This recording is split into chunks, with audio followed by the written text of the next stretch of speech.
ನಮ್ಮನ್ನು ಬಲಪಡಿಸಪ್ಪ.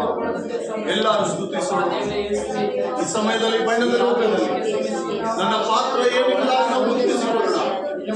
ದೇವರ ಒಂದು ನೇಮಕ, ದೇವರ ಒಂದು ಕೃಪೆ ನಮ್ಮನ್ನು ಆವರಿಸಿದಾಗ ಈ ಲೋಕದಲ್ಲಿ ನನ್ನ ಪಾತ್ರ ಏನೆಂಬುದಾಗಿ, ನನ್ನ ಒಂದು ಪಾತ್ರ ಏನೆಂಬುದಾಗಿ ದೇವರನ್ನು ಕೇಳೋಣ.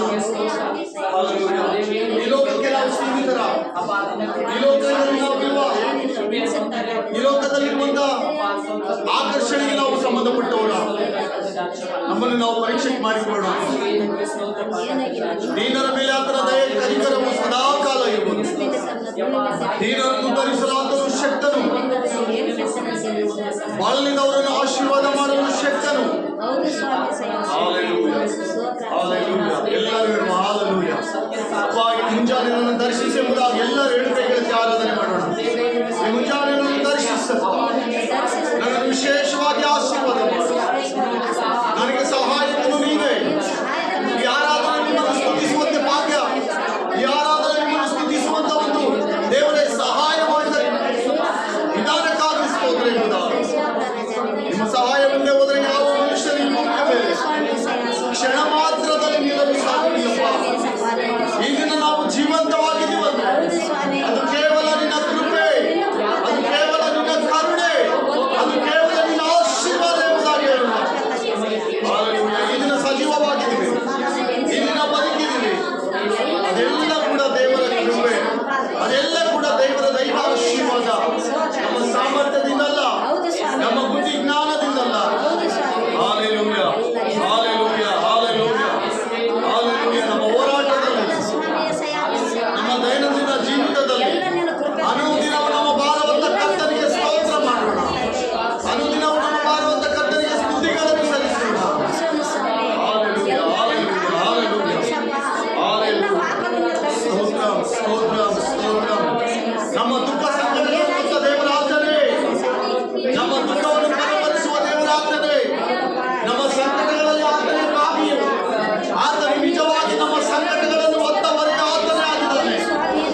ಅವು ದಿನ ದಿನ ನಮಗೆ ಸಮಾಧಾನ ನೀಡಲೆಂದು ನೀನು ದಂಡನೆಯ ವಹಿಸಿಕೊಂಡೆ. ನಮಗೆ ಸಮಾಧಾನ ನೀಡಲೆಂದು ನೀನು ದಂಡನೆಯ ವಹಿಸಿಕೊಂಡೆ. ಸ್ವಾಮಿ ದಂಡನೆಯ ಅರ್ಥವಾದವರೆಲ್ಲರ ಕೈಗಳಲ್ಲಿ ಆರಾಧನೆ ಮಾಡೋಣ. ಯೇಸು ನಿನಗಾಗಿ ಏನು ಮಾಡಿದ್ದಾನೆ ಎಂಬುದಾಗಿ ನೀನು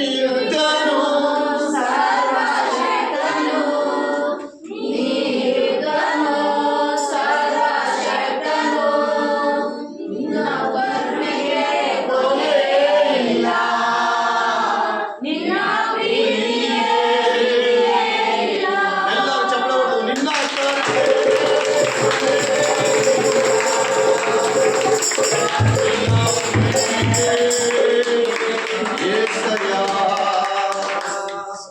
ಅದು ದಿನ ದಿನ ನಿನ್ನ ಕೃಪೆ ಈ ದಿನ ನಮಗೆ ಹೊಸದು. ನಿನ್ನೆ ಇದ್ದ ಹಾಗೆ ಇವತ್ತು ಅಲ್ಲ ಕರ್ತನೆ. ಈ ದಿನವು ನೂತನ ಕೃಪೆ. ಈ ದಿನ ಹೊಸ ಕೃಪೆ. ಈ ದಿನ ಹೊಸ ಆಶೀರ್ವಾದ. ಈ ದಿನ ಹೊಸ ಬಲ.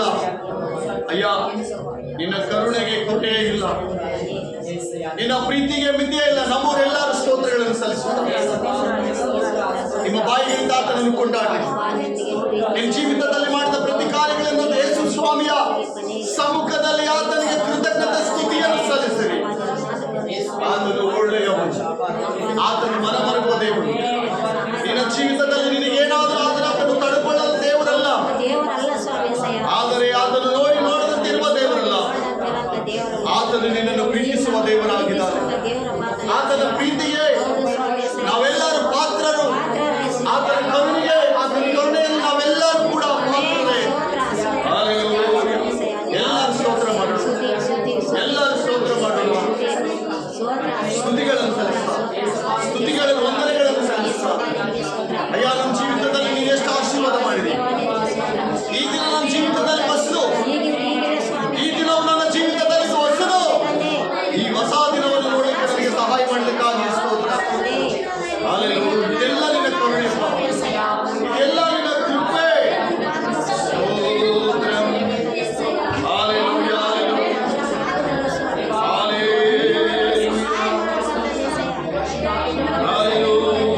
ಸ್ತುತಿ ಸ್ತುತಿ ಸ್ತುತಿ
ಅಯ್ಯ ನಿಮ್ಮಷ್ಟು ಪರಿಶುದ್ಧರು ನಾವು ಲೆಕ್ಕದಲ್ಲಿ ನಿಮ್ಮ ಹಾಗೆ ಪರಿಶುದ್ಧರು ಯಾರು ಇಲ್ಲ, ನಿಮ್ಮ ಹಾಗೆ ನೀತಿವಂತರು ಯಾರು ಇಲ್ಲ.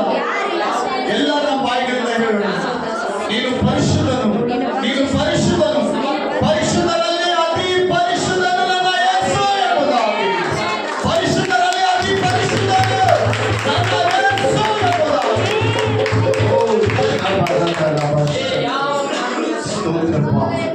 ಸ್ತೋತ್ರ ಕರ್ತನೆ.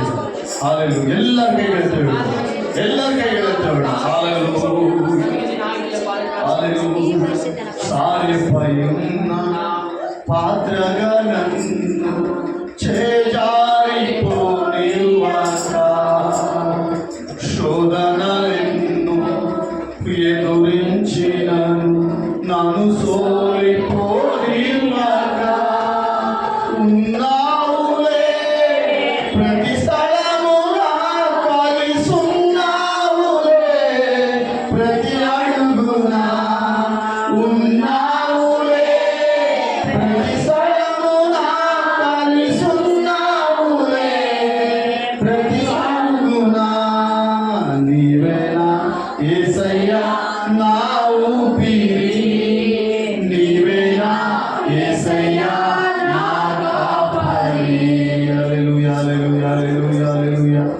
Hallelujah, hallelujah. ಪ್ರಭು ಇದುವರೆಗೂ ದೇವರೇ ನಿಮ್ಮ ಸನ್ನಿಧಿಯಲ್ಲಿ ಆರಾಧನೆ ಮಾಡುವಂತೆ ನಿಮ್ಮ ಕೃಪೆಯಲ್ಲಿ ನಮ್ಮನ್ನು ಸಹಾಯ ಮಾಡಿ ನಡೆಸಿದಕ್ಕಾಗಿ ದೇವಾಲಯನಿಗೆ ಸ್ತೋತ್ರ. ಪರಿಶುದ್ಧನು ಸರ್ವೋನ್ನತನಾದ ದೇವರೇ, ಸಮಾಧಾನ ಕರ್ತನೆ ನಿಮಗೆ ಸ್ತೋತ್ರ. ತಂದೆಯಾದ ದೇವರೇ, ಈ ಸಮಯದಲ್ಲಿ ನಾವು ಪ್ರಾರ್ಥನೆ ಮಾಡಲಿಕ್ಕೆ ಸಹಾಯ ಮಾಡಿ, ಇಲ್ಲಿವರೆಗೂ ಆರಾಧನೆ ಮಾಡಲಿಕ್ಕೆ ಕೃಪೆ ಮಾಡಿ. ಪ್ರಾರ್ಥನೆ ಮಾಡೋಣ. ನಮ್ಮ ಮಧ್ಯದಲ್ಲಿ ಆ ಸಹೋದರ ವನ್ನೇಶ್ ಪ್ರಾರ್ಥನೆ ಮಾಡ್ತಾರೆ.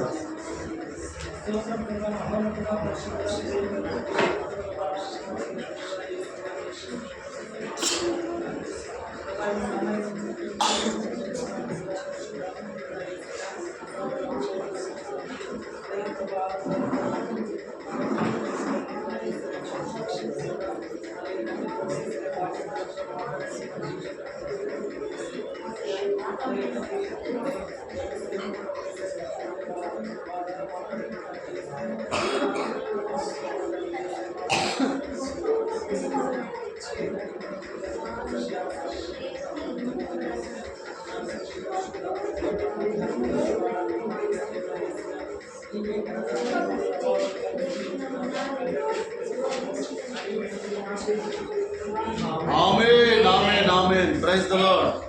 ಎಲ್ಲರೂ ಕೂತ್ಕೊಳ್ಳೋಣ ದಯಮಾಡಿ. ದೇವರು ನಿಮ್ಮೆಲ್ಲರೂ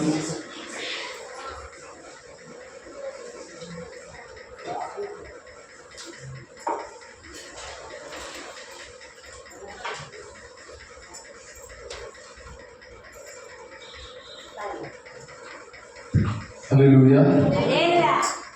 ಈ ಸಮಯದಲ್ಲಿ ದೇವರ ಪರಿಶುದ್ಧವಾದ ನಾಮಕ್ಕೆ ಸ್ತೋತ್ರ. ಆತನು ಪರಿಶುದ್ಧನು, ಪರಿಶುದ್ಧನು, ಪರಿಶುದ್ಧನು. ಆತನು ನೀತಿವಂತನು, ಆತನು ನೀತಿವಂತನು, ಆತನು ಯಥಾರ್ಥವಂತನು. ಪ್ರಿಯಾತ್ಮೀಯರೇ, ಈ ಸಮಯದಲ್ಲಿ ದೇವರ ವಾಕ್ಯವನ್ನು ನಾವು ಧ್ಯಾನ ಮಾಡೋಣ. ದಯಮಾಡಿ ಎಲ್ಲರೂ ಶ್ರದ್ಧೆಯಿಂದ ಕೂತು ದೇವರ ವಾಕ್ಯವನ್ನು ಧ್ಯಾನ ಮಾಡಿಕೊಳ್ಳೋಣ. ಪ್ರಿಯಾತ್ಮೀಯರೇ, ಈ ದಿನ ಕೆಲವು ಸಂದರ್ಭದಲ್ಲಿ ಕಠಿಣವಾದ ಪ್ರಾರ್ಥನೆ ಮಾಡಬೇಕಾಗುತ್ತೆ. ಕಠಿಣವಾದ ಪ್ರಾರ್ಥನೆ, ಸಮರ್ಪಣೆಯ ಪ್ರಾರ್ಥನೆ. ಹಲ್ಲೆಲೂಯಾ. ಪ್ರಾರ್ಥನೆಯಲ್ಲಿ ಕಠಿಣವಾದ ಪ್ರಾರ್ಥನೆ, ಹಾಗೆ ಸಮರ್ಪಣೆಯ ಪ್ರಾರ್ಥನೆ. ಪ್ರಾರ್ಥನೆ ಎನ್ನುವುದಾದರೆ ನಮ್ಮ ಜೀವಿತದಲ್ಲಿ ಬಹಳ ಅತಿ ಅಮೂಲ್ಯವಾದದ್ದು ಪ್ರಾರ್ಥನೆಯ ಜೀವಿತ. ಹಾಗೆ ಕೆಲವು ಕಾರ್ಯಗಳಿಗಾಗಿ ನಾವು ಪ್ರಾರ್ಥನೆ ಮಾಡುವಾಗ ಆ ಪ್ರಾರ್ಥನೆ ಸದುತ್ತರ ಬರದೆ ಹೋದ್ರೆ ನಾವು ಶ್ರಮಿಸಿ ಪ್ರಾರ್ಥನೆ ಮಾಡ್ಬೇಕಂತ, ಕಷ್ಟಪಟ್ಟು ಪ್ರಾರ್ಥನೆ ಮಾಡ್ಬೇಕಂತ. ಆ ಪ್ರಾರ್ಥನೆಗೆ ಉತ್ತರ ಬರದೆ ಹೋದ್ರೆ ಸಮರ್ಪಿಸಿ ಪ್ರಾರ್ಥನೆ ಮಾಡಬೇಕಂತ. ಹಲ್ಲೆಲೂಯಾ. ಹಾಗೆ ಸಮರ್ಪಿಸಿ ಪ್ರಾರ್ಥನೆ ಮಾಡಿದಾಗ ದೇವರು ನಮ್ಮ ಜೀವಿತದಲ್ಲಿ ಮಾಡಿದಂತಹ ಮೇಲುಗಳನ್ನು ನಾವು ಮರೆತು ಹೋಗದಂತೆ ಇರಬೇಕು. ದೇವರು ನಮ್ಮ ಜೀವಿತದಲ್ಲಿ ಮಾಡಿದಂಥ ಆಶ್ಚರ್ಯ ಕಾರ್ಯಗಳು ನಾವು ಮರೆತು ಹೋಗದಂತೆ ಇರಬೇಕು. ಒಂದು ವೇಳೆ ಈ ದಿನ ದೇವರು ನಾವು ಹೀಗೆ ಪ್ರಾರ್ಥನೆ ಮಾಡ್ಬೋದು, ದೇವ ನಾನು ಬಹಳ ಕಷ್ಟದಲ್ಲಿದ್ದೀನಿ, ಒಂದು ವೇಳೆ ನೀನು ನನಗೆ ಸಹಾಯ ಮಾಡೋದಾದ್ರೆ ನೀನು ಏನು ಹೇಳಿದ್ರೆ ಅದು ಮಾಡ್ಕೊಂಡ್ರೇವಾ. ಹಾಗೆ ಇನ್ನೂ ಕೆಲವು ಪ್ರಾರ್ಥನೆ, ದೇವ ನಾನು ಬಹಳ ಸೋತು ಹೋಗಿದ್ದೀನಿ, ನನಗೇನಾದರೂ ನೀನು ಬಲ ಕೊಟ್ಟು ಸ್ಥಿರವಾಗಿ ನನ್ನನ್ನು ಆಶೀರ್ವಾದ ಮಾಡುವುದಾದ್ರೆ ನೀನೇನು ಹೇಳಿದ್ರು ನಾನು ಅದನ್ನು ಕೇಳಿದ್ದೀನಿ. ನೀನು ಹೆಂಗೆ ಜೀವಿಸಿದ್ರೆ ನಂಗೆ ಜೀವಿಸ್ತೀನಿ ಪ್ರಭು, ಅದು ನಿನ್ನಿಷ್ಟ.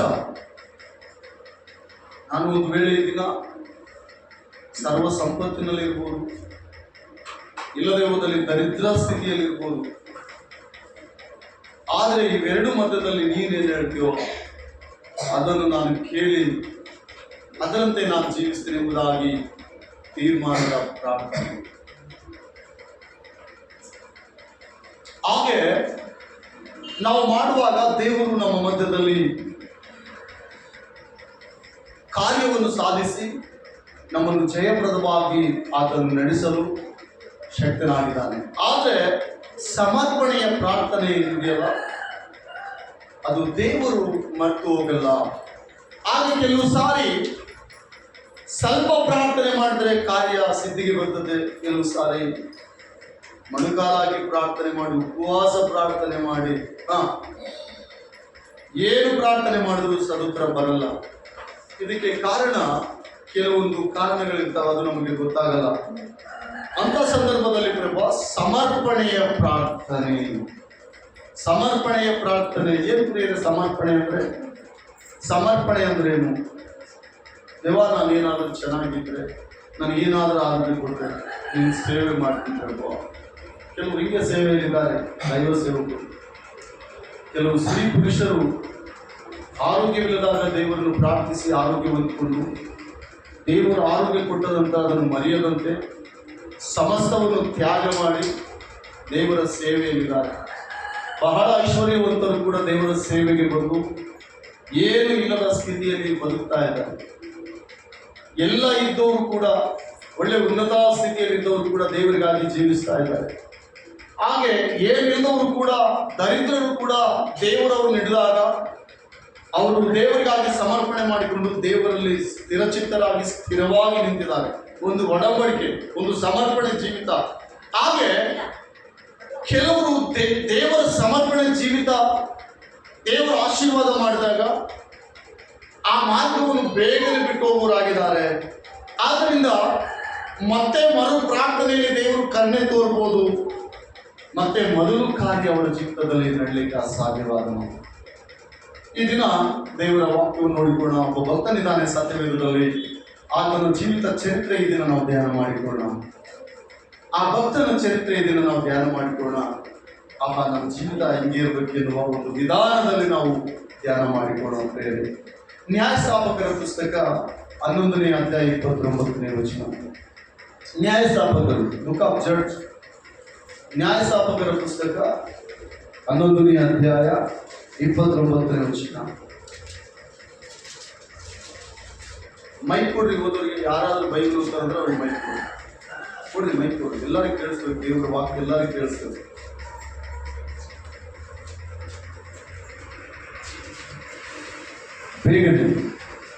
ಆಗ ಯೆಹೋವನು ಆತ್ಮವು ಯೆಪ್ತಾಹನ ಮೇಲೆ ಬಂದಿತು. ಏನಂತ ಈತನ ಹೆಸರು ಏನಂತ ಹೇಳಿದ್ರೆ ಹೋಗ್ಲಿ ಫಸ್ಟ್ ಹೆಸರೇನಂತ?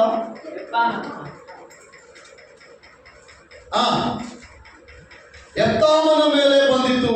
ಅವನು ಗಿಲ್ಯಾದ್ ಪ್ರಾಂತ, ಮನಸ್ಸೆಯ ದೇಶ ಇವುಗಳಲ್ಲಿ ಸಂಚರಿಸಿ ತಿರುಗಿ ಗಿಲ್ಯಾದಿನ ಮಿಚ್ಚೆಗೆ ಬಂದು ಅಲ್ಲಿಂದ ಅಮ್ಮೋನಿಯರ ಮೇಲೆ ಯುದ್ಧಕ್ಕೆ ಹೋದನು. ಇದಲ್ಲದೆ ಯೆಹೋವನಿಗೆ ನೀನು ಅಮ್ಮೋನಿಯರನ್ನು ನನ್ನ ಕೈಗೆ ಒಪ್ಪಿಸುವುದಾದರೆ ನಾನು ಸುರಕ್ಷಿತನಾಗಿ ಮನೆಗೆ ಮುಟ್ಟಿದಾಗ ನನ್ನನ್ನು ಎದುರುಗೊಳ್ಳುವುದಕ್ಕಾಗಿ ನನ್ನ ಮನೆಯ ಬಾಗಿಲಿನಿಂದ ಮೊದಲು ಬರುವಂತಹ ಪ್ರಾಣಿಯು ನಿನ್ನದೇ ಎಂದು ಅದನ್ನು ನಿನಗೋಸ್ಕರ ಹೋಮ ಮಾಡುವೆನು ಎಂದು ಅರಿಕೆ ಮಾಡಿದನು. ಏನ್ ಮಾಡಿದಂತ ಆತನು ಅರಿಕೆ ಮಾಡಿದನು. ಗಮನಿಸಿದ್ದೇವೆ, ಈ ಯೆಪ್ತಾಹನೆಂಬ ಒಬ್ಬ ಭಕ್ತನು ಯುದ್ಧದಲ್ಲಿ, ಇದಕ್ಕಿಂತ ಮೊದಲು ಅನೇಕ ಜನರಿದ್ದಾರೆ. ಈ ನ್ಯಾಯಸ್ಥಾಪಕರ ಪುಸ್ತಕದಲ್ಲಿ ಯೆಪ್ತಾಹನೆಂಬ ಒಬ್ಬ ವ್ಯಕ್ತಿ ಅನೇಕರು ಯುದ್ಧ ಮಾಡಿದ್ದಾರೆ. ಯಾರ ಮೇಲೆ ಹೇಳ್ರಿ? ಯಾರ ಮೇಲೆ ಮಾಡಿದ್ದಾರೆ ಹೇಳ್ರಿ? ಅವರು ಒಬ್ಬೊಬ್ಬರು ಒಂದು ಚರಿತ್ರೆ ಇದೆ. ದಾವೀದನ ಫಿಲಿಷ್ಟಿಯರ ಮೇಲೆ ಮಾಡಿದ, ಸಂಸೋನನ ಫಿಲಿಷ್ಟಿಯರ ಮೇಲೆ ಮಾಡಿದ, ಅಮೇರಿಕರು, ಇವರೆಲ್ಲರ ಮೇಲೆ ಯುದ್ಧ ನಡೀತಾನೆ ಇದೆ. ಬಟ್ ಯಾರು ಕೂಡ ಜಯವಂತ ಇಲ್ಲ. ಇಸ್ರಾಯೇಲಿಗೆ ಜಯ ಇಲ್ಲ. ಆದರೆ ಯೆಪ್ತಾಹನ ಎಂಬ ಒಬ್ಬ ವ್ಯಕ್ತಿ ಏನಂತ ಪ್ರಾರ್ಥನೆ ಮಾಡ್ತಾ ಇದ್ದಾನೆ ಹೇಳ್ರಿ? ದೇವರೇ, ನಾನು ಈ ಒಂದು ಜನ ಸಮೂಹವನ್ನು ಜನ ಸಮೂಹವನ್ನೆಲ್ಲ ಗೆದ್ದು ನನಗೆ ಜಯ ಕೊಟ್ರೆ ನಾನು ಯುದ್ಧದಿಂದ ಮನೆಗೆ ಬರುವಾಗ ನನ್ನ ಎದುರಿಗೆ ಯಾವ ಪ್ರಾಣಿ ಬಂದರೂ ನಿನಗೆ ಹೋಮ ಮಾಡ್ತೀನಿ. ಹಲ್ಲೆಲೂಯಾ. ಎಂತ ಪ್ರಾರ್ಥನೆ ಪ್ರೇರಿತರು? ಇದು ಸಮರ್ಪಣೆ ಪ್ರಾರ್ಥನೆ. ಇದು ಸಮರ್ಪಣೆಯ ಪ್ರಾರ್ಥನೆ. ಆ ವ್ಯಕ್ತಿ ಪ್ರಾರ್ಥನೆ ಹೆಂಗಿದೆ ಹೇಳ್ರಿ? ನೀನು ನನಗೆ ಯುದ್ಧದಲ್ಲಿ ಜಯ ಕೊಟ್ರೆ, ಆ ಯುದ್ಧದಲ್ಲಿ ಜಯ ಹೊಂದಿ ನಾನು ಮನೆಗೆ ಬರುವಾಗ ನನ್ನ ಮನೆಯಿಂದ ಯಾವುದೇ ಪ್ರಾಣಿ ಬರಲಿ, ಅದು ಯಾವುದೇ ಆಗಿರ್ಬೋದು, ನನ್ನ ಎದುರಿಗೆ ಬಂದರೆ ಅದೇ ನಿನಗೆ ಹೋಮ ಮಾಡಿ, ಅದು ನಿನಗೆ ಯಜ್ಞವಾಗಿ ಹೋಮವಾಗಿ ಸಮರ್ಪಣೆ ಮಾಡಿ. ಇಲ್ಲಿವರೆಗೂ ಜಯ ಇಲ್ಲ, ಇಲ್ಲಿವರೆಗೂ ಸೋಲನ್ನು ಅನುಭವಿಸಿದ್ದಾರೆ, ಇಲ್ಲಿವರೆಗೂ ಶೋಧನೆಯಲ್ಲಿದ್ದಾರೆ. ಯಾವಾಗ ಎತ್ತ ಪ್ರಾರ್ಥನೆ ಮಾಡಿದ, ದೇವರು ಆ ಜನ ಸಮೂಹದ ಮೇಲೆ ಅವರಿಗೆ ಜಯ ಕೊಟ್ಟ. ಆ ಜನ ಸಮೂಹದ ಮೇಲೆ ಜಯ ಕೊಟ್ಟ. ಎತ್ತ ಏನು ಪ್ರಾರ್ಥನೆ ಮಾಡಿದನಂತ ಮತ್ತೊಂದ್ಸಲ ಓದಿ, ನಿಮ್ಮೆಲ್ಲರಿಗೆ ಅರ್ಥವಾಗುವ ಹಾಗೆ. ಆಗ ಯೆಹೋವನ ಆತ್ಮವು ಯೆಫ್ತಾಹನ ಮೇಲೆ ಬಂದಿತು. ಅವನು ಗಿಲ್ಯಾದ್ ಪ್ರಾಂತ, ಮನಸ್ಸೆಯ ದೇಶ ಇವುಗಳಲ್ಲಿ ಸಂಚರಿಸಿ ತಿರುಗಿ ಗಿಲ್ಯಾದಿನ ಮಿಚ್ಪೆಗೆ ಬಂದು ಅಲ್ಲಿಂದ ಅಮ್ಮೋನಿಯರ ಮೇಲೆ ಯುದ್ಧಕ್ಕೆ ಹೋದನು. ಯಾರ ಮೇಲೆ? ಅಮ್ಮೋನಿಯರ ಮೇಲೆ ಯುದ್ಧಕ್ಕೆ ಹೋದನು. ಇದಲ್ಲದೆ ಅವನು ಯೆಹೋವನಿಗೆ, ನೀನು ಅಮ್ಮೋನಿಯರನ್ನು ನನ್ನ ಕೈಗೆ ಒಪ್ಪಿಸುವುದಾದರೆ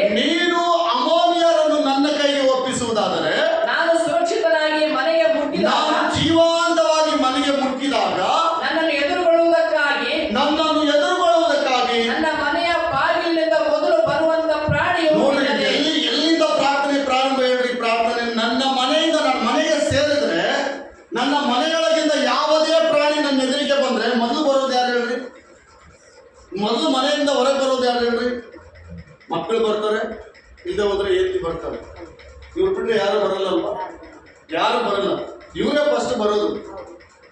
ಈಗ ಯೆಫ್ತಾಹನು ಈ ರೀತಿ ಸಮರ್ಪಣೆ ಪ್ರಾರ್ಥನೆ ಮಾಡ್ತಾ ಇದ್ದಾನೆ. ದೇವ, ನನಗೆ ಅಮಾನಿಯರ ಮೇಲೆ ಯುದ್ಧಕ್ಕೆ ಹೋಗ್ತಾ ಇದ್ದೀನಿ, ಒಂದು ವೇಳೆ ಅಲ್ಲಿ ನನಗೆ ಜಯ ಕೊಟ್ರೆ, ನಾನು ಜೀವಂತವಾಗಿ ಸುರಕ್ಷಿತನಾಗಿ ನಾನು ಮನೆಗೆ ಬಂದ್ರೆ, ನನ್ನ ಮನೆ ಬಾಗಿಲಿಂದ ನನಗೆ ಮೊದಲು ಬರುವ ಯಾವುದೇ ಪ್ರಾಣಿ ಆಗಿರಲಿ, ನಾನು ನಿನಗೆ ಯಜ್ಞವನ್ನು ಸಮರ್ಪಣೆ ಮಾಡ್ತೀನಿ, ನಿನಗೆ ಹೋಮ ಮಾಡ್ತೀನಿ. ಈ ಒಂದು ಒಡಂಬಡಿಕೆಯ ಪ್ರಾರ್ಥನೆ ಮಾಡಿ ಯುದ್ಧಕ್ಕೆ ಹೋದ, ಯುದ್ಧದಲ್ಲಿ ಜಯ ಹೊಂದಿದ. ಇವಾಗ ಯುದ್ಧದಲ್ಲಿ ಜಯ ಹೊಂದಿದ, ಮನೆಗೆ ಬರ್ತಾ ಇದ್ದಾನೆ. ಮನೆಗೆ ಬಂದ ಕೂಡಲೇ ಮೊದಲು ಬಂದಿದ್ದು ಯಾರು ಹೇಳಿ? ಯೆಫ್ತಾಹನ ಮಗಳು. ಯೆಫ್ತಾಹನಿಗೆ ಸಂತಾನ ಇಲ್ಲ ಪ್ರಿಯರೇ, ಒಬ್ಬಳೇ ಮಗಳು. ಈ ಮಗಳನ್ನ ಅರ್ಪಿಸ್ಬಿಟ್ರೆ ಮತ್ತೆ ಅವನಿಗೆ ಸಂತಾನ ಇಲ್ಲ, ಮತ್ತೆ ಅವನಿಗೆ ಸಂತಾನ ವೃದ್ಧಿ ಆಗಲಿಕ್ಕೆ ಇಲ್ಲ. ಆದರೆ ಯೆಫ್ತಾಹನು ದೇವರಿಗೆ ಮಾತು ಕೊಟ್ಟಿದ್ದಾನೆ. ನನ್ನ ಮನೆಯಿಂದ ನಾನು ಅಮ್ಮನಿಯರ ಮೇಲೆ ಯುದ್ಧಕ್ಕೆ ಹೋಗ್ತಾ ಇದ್ದೀನಿ ಪ್ರೇಮ. ನನ್ನ ಪೂರ್ವಿಕರೆಲ್ಲ ಸೋಲ್ತಾ ಬಂದಿದ್ದಾರೆ, ಅವರು ಬಲವಾಗಿದ್ದಾರೆ. ಆ ಜನಸಮೂಹ ಬಹಳ ಬಲವಾಗಿದೆ. ಯುದ್ಧ ಯಾರು ಮಾಡಿದ್ರು ಜಯ ಹೊಂದಿಲ್ಲ. ಇದನ್ನು ನಾನು ತೀರ್ಮಾನ ಮಾಡಿದ್ದೀನಿ, ನಾನು ಹೋಗಿ ಸುರಕ್ಷಿತನಾಗಿ ಮನೆಗೆ ಬಂದ್ರೆ, ನನ್ನ ಮನೆ ಬಾಗಿಲಿಂದ ಯಾವುದೇ ಪ್ರಾಣಿ ಬಂದರೂ ಫಸ್ಟ್ ನಿನಗೆ ನಾನು ಅದನ್ನು ಸಮರ್ಪಣೆ ಮಾಡ್ತೀನಿ ಬರೀ. ಯೆಫ್ತಾಹನ ಆ ರೀತಿ ಪ್ರಾರ್ಥನೆ ಮಾಡಿ ಬಂದ ಕೂಡಲೇ ಯುದ್ಧದಲ್ಲಿ ಸುರಕ್ಷಿತನಾದ, ಯಾವುದೇ ಕೇಡಾಗಲಿಲ್ಲ. ಅವರೆಲ್ಲರನ್ನು ಸೋಲಿಸ್ತಾ ಮನೆಗೆ ಬಂದ. ಈಗ ಯಾರು ಬರ್ತಾ ಇದ್ದಾರೆ? ಯೆಫ್ತಾಹನ ಮಗಳು ಬಾಗಿಲಿಂದ ಹೊರಗೆ ಬರ್ತಾ ಇದ್ದಾನೆ. ಯೆಫ್ತಾಹನ ಏನಂತ ಮಾತು ಕೊಟ್ಟಿದ್ದಾನೆ ಹೇಳಿದ್ರ? ಯಾವುದೇ ಬಂದ್ರು, ಹಲ್ಲೆಲೂಯಾ, ಯಾವುದೇ ಬಂದ್ರು ನಾನು ಹೋಮ ಮಾಡ್ತೀನಿ. ಹಾಗೆ ಮಗಳು ಬಂದು ಈಗ ಮಗಳಿಗೆ ಹೇಳ್ತಾ ಇದ್ದಾನೆ, ಅಮ್ಮ ನಾನು ಯೆಹೋವನಿಗೆ ಮಾತು ಕೊಟ್ಟಿದ್ದೇನೆ. ಯಾರಿಗೆ ಮಾತು ಕೊಟ್ಟಿದ್ದಾನೆ?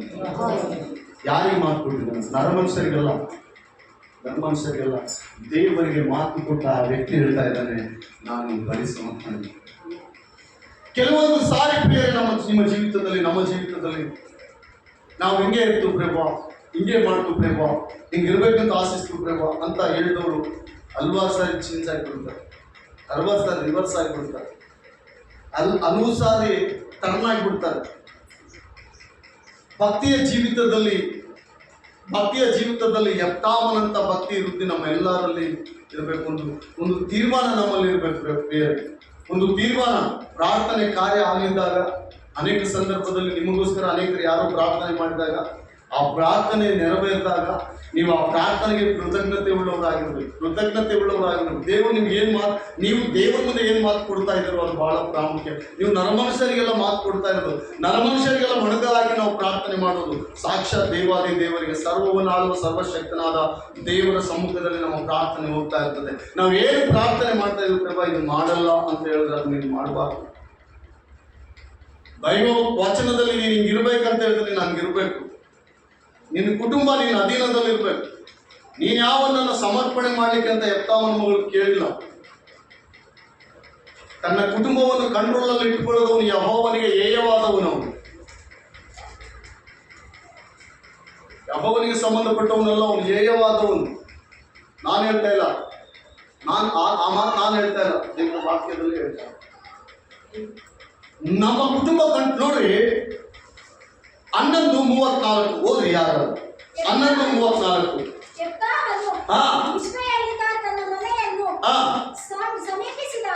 ಸಮೀಪಿಸಿದಾಗ ಅವನ ಮಗಳು ಏನ್ ಮಾಡುತ್ತಾ? ನಾಟ್ಯ ಮಾಡುತ್ತಾ, ದಮ್ಮಡಿ ಬಡಿಯುತ್ತಾ, ನಮ್ಮಪ್ಪಗೆ ಜಯ ಬಂದಿದೆ. ಈ ವಿಷಯ ಮಗಳಿಗೆ ಗೊತ್ತಿಲ್ಲ. ಈತನ ಪ್ರಾರ್ಥನೆ ಮಾಡಿ ಹೋಗಿದಾನ, ನಮ್ಮಪ್ಪ ನನ್ನ ಮನೆಯಿಂದ ಯಾವುದು ಬಂದ್ರೆ ಅಂತ ಕೆಲವು ನಿಮ್ಮಂತ ನಿಮ್ಮ ಹಾಗೆ ಇದ್ದಿದ್ದು ನೀವು ಮೊದಲೇ ಹೇಳೋಗ್ಬಿಡ್ತೀನಿ. ನಾನು ಮನೆಯಿಂದ ಯಾವ್ದನ್ನು ಬರ್ಸಂತ ಹೇಳೋಗಿರ್ತೀನಿ. ನೀವು ಹೊರಗೆ ಯಾರು ಬರಬೇಡ, ಯಾವುದೋ ಒಂದು ಕುರಿ ನೋಡ್ರಿ ನಾನು ಜಯ ಹೊಂದಿ ಬಂದಾಗ ಅಂತ ಹೇಳ್ತಿದ್ದೀನಿ. ಹೌದಾ ಇಲ್ಲ ಪ್ರೇರೆ? ಯಥಾರ್ಥತೆ ಇರ್ಬೇಕು ಪ್ರೇರೆ. ಭಕ್ತಿಯಲ್ಲಿ ಯಥಾರ್ಥತೆ ಇದ್ರೇನೆ ನಮಗೆ ಆಶೀರ್ವಾದ. ನಾವು ಯದ್ವಾ ಇರ್ತವೆ ಅಂದ್ರೆ ಅದು ಆಶೀರ್ವಾದ ಅಲ್ಲ. ಇವತ್ತೇ ಅಲ್ಲ, ಎಷ್ಟು ವರ್ಷ ಆದರೂ ನೀನು ಹಂಗೆ ಇರುತ್ತೆ. ಬೆಳಿಲಿಕ್ಕಾಗಲ್ಲ. ದೇವರಲ್ಲಿ ಬಲ ಹೊಂದಲಿಕ್ಕೆ ಕೂಡ ಆಗಲ್ಲ. ದೇವರ ವಚನ ಮೊದಲೇ ಅರ್ಥ ಆಗಲ್ಲ ನಿಮಗೆ. ಅದು ಹೆಂಗಿರ್ತದಂದ್ರೆ, ಒಬ್ಬ ವ್ಯಕ್ತಿ ಕೆಟ್ಟೋಗ್ತಾ ಇದ್ದಂತ, ಒಂದು ಗಾದೆ ಹೇಳ್ತೀನಿ. ಒಬ್ಬ ವ್ಯಕ್ತಿ ಕೆಟ್ಟೋಗ್ತಾ ಇದ್ದಂತ, ಕೆಟ್ಟೋಗುವಂತ ಸಂದರ್ಭದಲ್ಲಿ ಆ ವ್ಯಕ್ತಿ ಆಲೋಚನೆ ಮಾಡಿದಂತ, ನಾನು ಹೆಂಗೆ ಕೆಟ್ಟೋಗ್ತಾ ಇದ್ದೀನಿ, ನನ್ನ ಜೊತೆ ಒಂದು 5-6 ಮಂದಿ ನನ್ನ ಕೆಡಿಸಿ ಹೋಗ್ಬೇಕಂತ ತೀರ್ಮಾನ ಮಾಡ್ತೀನಿ. ಏನು, ನಾನು ಹೆಂಗೋ ಕೆಡ್ತಾ ಇದ್ದೀನಿ, ನಮ್ಮ ಜೊತೆಗಿಂತ ಒಂದು 5-6 ಜನನ ಕೆಡಿಸೋಗ್ಬಿಟ್ರೆ ಚೆನ್ನಾಗಿರ್ತದಲ್ಲ ಅಂತ ತೀರ್ಮಾನ ಮಾಡ್ತೀನಿ. ಕೆಟ್ಟ ಸ್ವಭಾವವು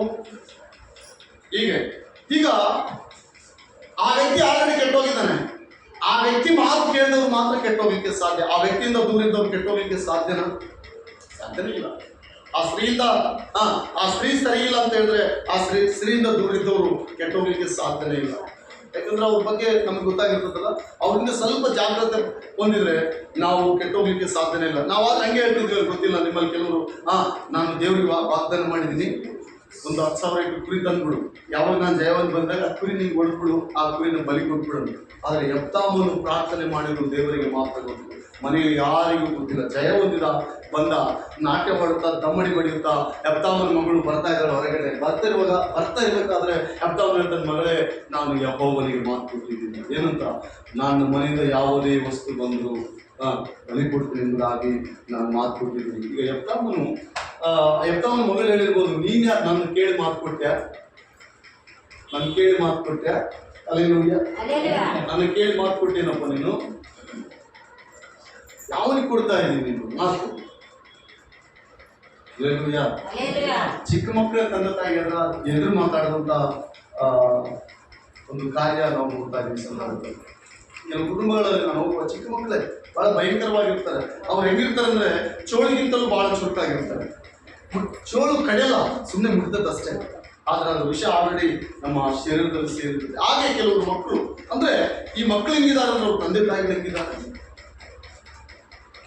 ನಾವು ಆ ಯೆಫ್ತಾಮನ ಒಂದು ಕ್ರಮ ನೋಡುವುದಾದ್ರೆ, ಯೆಫ್ತಾಮನ ಮಗಳು, ಅಪ್ಪ ನಿನಗೆ ಏನು ಹೇಳಿದೀವೋ ಅದಕ್ಕೆ ನಾನು ಬದಲಾವಣೆ ಇಲ್ಲ, ಆದರೆ 2 ತಿಂಗಳು ಸಮಯ ಕೊಡು, ತದನಂತರ ನೀನು ಯೆಹೋವನಿಗೆ ಬಲಿಯನ್ನು ಅರ್ಪಿಸು, ಯಜ್ಞವನ್ನು ಅರ್ಪಿಸು, ನಾನು ರೆಡಿ ಆಗಿದ್ದೀನಿ. ನಾನು ಒಂದು ಸಾರಿ ನನ್ನ ದೇಹ ಯೆಹೋವನಿಗೆ ಅರ್ಪಿತವಾಗ್ಬೋದಾ ಎಂಬುದಾಗಿ ಪ್ರಾರ್ಥನೆ ಮಾಡ್ಕೊಂಡು 2 ತಿಂಗಳ ಸಮಯ ಕೊಡು ಅಂತ ಮಗಳು ಕೇಳಿದ್ರೆ, ಯೆಫ್ತಾಮನು ಹೇಳ್ತಾನೆ, 2 ತಿಂಗಳ ಸಮಯ, ಅಷ್ಟರೊಳಗೆ ಹೆಂಗೆಲ್ಲ ಮಾಡಿ ತಪ್ಪಿಸ್ಕೊಳ್ಬೋದು ಹೇಳಿ ಯೆಹೋವನಿಂದ. ಆ ಕೊಟ್ಟು ಮಾತ್ರ ರಿವರ್ಸ್ ಆಗಿಬಿಡ್ಬೋದು, ಏನಾಗ್ತದೆ ಅದರಿಂದ ಯಾವುದೋ ಒಂದು ಕೊಟ್ಟು ಸರಿ ಮಾಡ್ಕೋಬೋದು ಅಂತ ಹೇಳಿದ್ರು. ಆದರೆ ಯೆಫ್ತಾಮನು ಹೇಳ್ತಾರೆ, ನಾನು ಯಾವುದೇ ಬಂದರು, ನೋಡಿ, ಯಾವುದೇ ಬಂದರು, ನನ್ನ ಮನೆಯಿಂದ ಯಾವುದೇ ಬಂದರು, ನನ್ನ ದೇವರ ಸಮ್ಮುಖದಲ್ಲಿ ಪ್ರಾರ್ಥನೆ ಮಾಡಿದ ಆ ಒಡಂಬಡಿಕೆ ಜೀವಿತ ನಾನು ಬದಲಾಯಿಸಲ್ಲ. ಎಷ್ಟೇ ತಿಂಗಳಾಗಲಿ ಅರ್ಪಣೆ ಮಾಡಲೇಬೇಕು. ಯೆಫ್ತಾವನಿಗೆ ಒಬ್ಬಳೇ ಮಗಳು, ಬೈಬಲ್ ಓದಿದ್ವಿ, ನ್ಯಾಯಸ್ಥಾಪಕರ ಪುಸ್ತಕ ಇದೆ. ತದನಂತರ ಸಂಸೋನನಿದ್ದಾನೆ. ಸಂಸೋನನ ಕುಟುಂಬ ಇದೆ, ಬಲವಾದ ಸಂಸೋನನ ಕುಟುಂಬ, ಅಭಿಷೇಕ ಹೊಂದಿದಂತಹ ಸಂಸೋನ್, ಅನ್ನಳ ಮಗನು ಸಾಮವೇಲನು. ನೋಡಿ, ಒಬ್ಬೊಬ್ಬರಿಗೆ ಒಂದೊಂದು ಚರಿತ್ರ ಇದೆ, ಒಬ್ಬೊಬ್ಬರಿಗೆ ಒಂದು ಚರಿತ್ರ ಇದೆ. ನಾವು ದೇವರ ಸನ್ನಿಧಿಯಲ್ಲಿ ಇರ್ತೇವೆ, ನಮ್ಮ ಜೀವಿತದಲ್ಲಿ ನಾವು ಚರಿತ್ರೆ ಉಂಟು ಮಾಡೋರಾಗಿರ್ಬೇಕು. ದೇವರ ಸನ್ನಿಧಿಯಲ್ಲಿ ದೇವರ ನಮ್ಮನ್ನು ನೋಡಿದ್ರೇನೆ ಸುವಾರ್ತೆ ಅನ್ನುವ ರೀತಿಯಲ್ಲಿ ಇರ್ಬೇಕು. ಇವ್ರದ್ದೇನೆ ಅಂತ ಹೇಳಿ ಅದು ಮಗ ಸ್ವೀಕರಿಸಿಕೊಳ್ಳುವ ರೀತಿಯಲ್ಲಿ ನಾವು ಬದುಕಿದ್ರೆ ವೇಸ್ಟ್. ಹಾಗೆ ಸಂಸೋನನ ಚರಿತ್ರೆ ಇದೆ ನ್ಯಾಯಸ್ಥಾಪಕರ ಪುಸ್ತಕದಲ್ಲಿ. ಸಂಸೋನನ ಯಾರು ಗೊತ್ತಾ? ಈ ಮಂಡಳಿಯನ್ನು ಆಳುವಂತ ಶಕ್ತನ ಒಬ್ಬನೇ. ಅವನಿಗಿರುವ ಶಕ್ತಿ ಯಾರಿಗೂ ಇಲ್ಲ, ಸತ್ಯವೇದದಲ್ಲಿ ಯಾರಿಗಿಲ್ಲ. ಸಂಸೋನ ಅವನು ಹುಟ್ಟುವಾಗಲೇ ದೇವರು ಒಡಂಬಡಿಕೆಯಿಂದ ಹುಟ್ಟಿದವನು. ತಂದೆ ತಾಯಿಗೆ ದೇವರು ವಾಗ್ದಾನ ಮಾಡ್ತಾನೆ, ಈಗ ಇವನು ಹುಟ್ಟುವಾಗ ಇವನ್ ತಲೆಗೆ ಚೌರಿ ಕತ್ತಿ ಹಾಕ್ಬಾರ್ದು, ತಲೆ ಕೂದಲು ಕಟ್ ಮಾಡಬಾರ್ದು, ಕಟಿಂಗ್ ಮಾಡಬಾರ್ದು, ಆ ಕೂದಲು ಹೆಂಗಿದ್ರೆ ಹಂಗೆ ಇರ್ಬೇಕು. ಇವನು ಬಲಡ್ಡ ಆಗ್ತಾನೆ, ಇಸ್ರಾಯೇಲರಿಗೆ ಜಯ ತಂದು ಕೊಡುವಂತ ವೀರನಾಗ್ತಾನೆ. ಇವನು ನೀವೇನ್ ಮಾಡಬಾರ್ದು, ಎಲ್ಲಿ ಕೂಡ ಇವನಿಗೆ ಚೌರ ಕತ್ತಿ ಹಾಕಬಾರ್ದು. ಸಂಸಾರನ ಕೂದಲ ಬಲವಾಗಿ, ಅವನ ಕೂದಲ ತಲೆಯಿಂದ ಕಾಲು ಕೆಳಗಡೆ ಬಹಳ ಬಲಿಷ್ಠನು. 1,000 ಜನ ಶತ್ರುಗಳು ಬಂದ್ರು, ಒಂದು ಸಲ ಆ ಸನ್ನಿವೇಶದಲ್ಲಿ 1,000 ಜನ ಶತ್ರುಗಳು ಬಂದ್ರು. ಕತ್ತೆ ಸತ್ತು ಬಿದ್ದಂತ ದವಡೆ ತೆಗೆದುಕೊಂಡು 1,000 ಜನ ನೋಡ್ದಾಕಿದಂತ ಸಂಸೋನನ, ಬಲವಾದ ಸಂಸೋನ. ಇಸ್ರಾಯೇಲರು ಬಾನಿಸತ್ವದಲ್ಲಿದ್ದಾರೆ. ನ್ಯಾಯಸ್ಥಾಪಕರ ಪುಸ್ತಕದಲ್ಲಿ ಅವರಿಗೆ ನ್ಯಾಯವೇ ಇಲ್ಲ, ಎಲ್ಲ ಅನ್ಯಾಯದಿಂದ ಬಾಧಿಸಲ್ಪಡ್ತಾ ಇದ್ದಾರೆ. ಆ ನ್ಯಾಯಸ್ಥಾಪಕರ ಊರಿನಲ್ಲಿ ಯಾರು ಅವರಿಗೆ ನ್ಯಾಯವನ್ನು ಒದಗಿಸೋರಿಲ್ಲ. ಫಸ್ಟ್ ಸಂಸೋನ್ ಎಬ್ಬಿಸ್ತಾನೆ. ಸಂಸೋನ್ ಫೇಲ್ ಆಗ್ತಾನೆ. ಏನಾಗ್ತಾನೆ ಸಂಸೋನನು? ಸಂಸೋನನ ಯಾರು ಹೇಳಿ? ಬಲವಂತನು, ಯೌವನಸ್ಥನು, ಸುಂದರನು, ಅದ್ಭುತನು, ದೇವರ ಕೃಪೆಗೆ ಪಾತ್ರನಾದವನು. ಅವನು ಯಾರು ಸೋಲಿಸಲಿಕ್ಕೆ ಆಗಲಿಲ್ಲ. ಎಲ್ಲಿ ಸೋಲೋದು ಹೇಳಿದ್ರೆ ಅವರು? ಒಬ್ಬ ಹೆಂಗಸಿನ ತ್ರಾಸ. ಎಲ್ಲಿ? ಒಬ್ಬ ಸ್ತ್ರೀ ದಿಲೀಲಾ. ಸ್ತ್ರೀನ ಹಾಕಿದ್ರು ದಿಲೀಲಾ.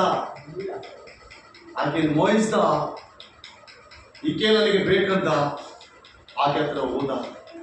ಫಿಲಿಸ್ತ್ರಿಗೆ ಅನುಕೂಲವಾಯಿತು. ಹಲ್ಲೆಲೂಯಾ. ಫಿಲಿಸ್ತ್ರಿಗೆ ಅನುಕೂಲವಾಯಿತು. ಬೇಟೆ ತಾನಾಗಿ ನಮ್ಮ ಮನೆಗೆ ಬರ್ತಂದ್ರೆ ನಾವು ಬೇಡ ಅನ್ಲಿಕ್ಕೆ ಆಗ್ತದ? ಆ ಬೇಟೆಗಾಗಿ ಹಲವು ವರ್ಷಗಳು ಕಾಯ್ತಾನೆ ಇದೀವಿ ನಾವು.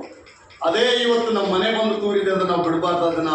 ಇದೊಂದು ಸಮಯ. ದೆಲೀಲಾ, ಅವನ್ನ ನೀನು ಹಿಡ್ಕೊಡ್ಬೇಕು. ನಮ್ಗೆ ಏನು ಮಾಡಿದ್ರು ಗೊತ್ತಿಲ್ಲ, ನೀನು ಅವ್ನು ನಮ್ಗೆ ಹಿಡ್ಕೊಡ್ಬೇಕು. ಎಷ್ಟು ರೊಕ್ಕ ಆದ್ರೂ ಪರವಾಗಿಲ್ಲ, ಎಷ್ಟು ದುಡ್ಡಾದ್ರೂ ಪರವಾಗಿಲ್ಲ. ದುಸ್ಥಿತಿ ಬೇಕಾ, ಬಂಗಾರ ಬೇಕಾ, ಬೆಳ್ಳಿ ನಾಣ್ಯಗಳು ಬೇಕಾ, ಏನ್ ಬೇಕು ಹೇಳು, ಸಂಸೋನ ನಮ್ಮ ಕೈಗೆ ಒಪ್ಪಿಸ್ಕೊಟ್ರೆ ಸಾಕು.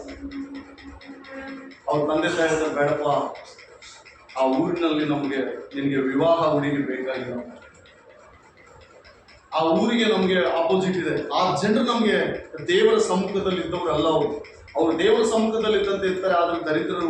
ಅವರು ದೇವರಿಗೆ ಯೋಗ್ಯವಾದವರಲ್ಲ, ಅವರು ಅನ್ಯರು. ಅವ್ರ ಮನೆಯಲ್ಲಿ ನಿನ್ನ ಮದುವೆ ಆಗಬಾರ್ದು ಅಂತ ಹೇಳಿದ್ರೆ, ಇಲ್ಲ ಅದೇ ಹುಡುಗಿ ಬೇಕಂತ ಹೇಳ್ತಾರೆ ಸಂಸೋನ ತಂದೆ ತಾಯಿ.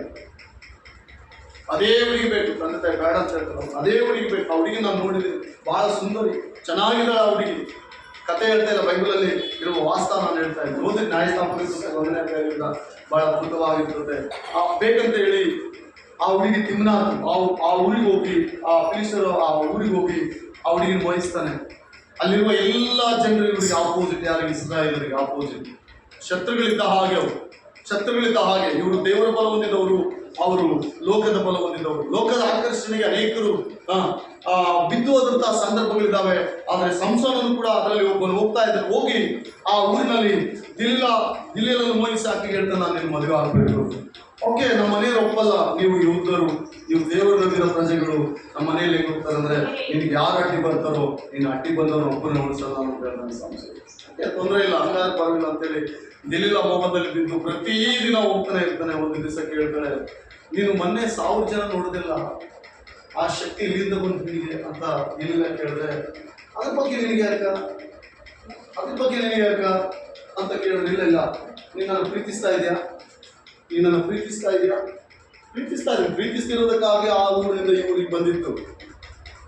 ಅವ್ನು ಸಂಸೋನನ್ನು ಒಂದ್ಸಲ ಆ ಊರಿಗೆ ಹೋಗ್ಬೇಕಾದ್ರೆ ದಾರಿಯಲ್ಲಿ ಸಿಂಹ ಸಂಸೋನನ್ನು ಅಟ್ಯಾಕ್ ಮಾಡಿದ್ರೆ ನಾಯಿ ಅಂತ ಸೀಳಾಕಿದ್ದಾನೆ. ಸಂಸೋನ ಅಷ್ಟು ಬಲಾಟಿ. ಯಾರು? ಸಂಸೋನನು. 400 ಪುಸ್ತಕದಲ್ಲಿ ಒಂದು ಮಾತು ಬರೆಯಲ್ಪಟ್ಟಿದೆ, ಮಗನೇ, ಸ್ತ್ರೀಯಲ್ಲಿ ನಿನ್ನ ಪ್ರಾಣವನ್ನು ಸಮರ್ಪಿಸಬೇಡ.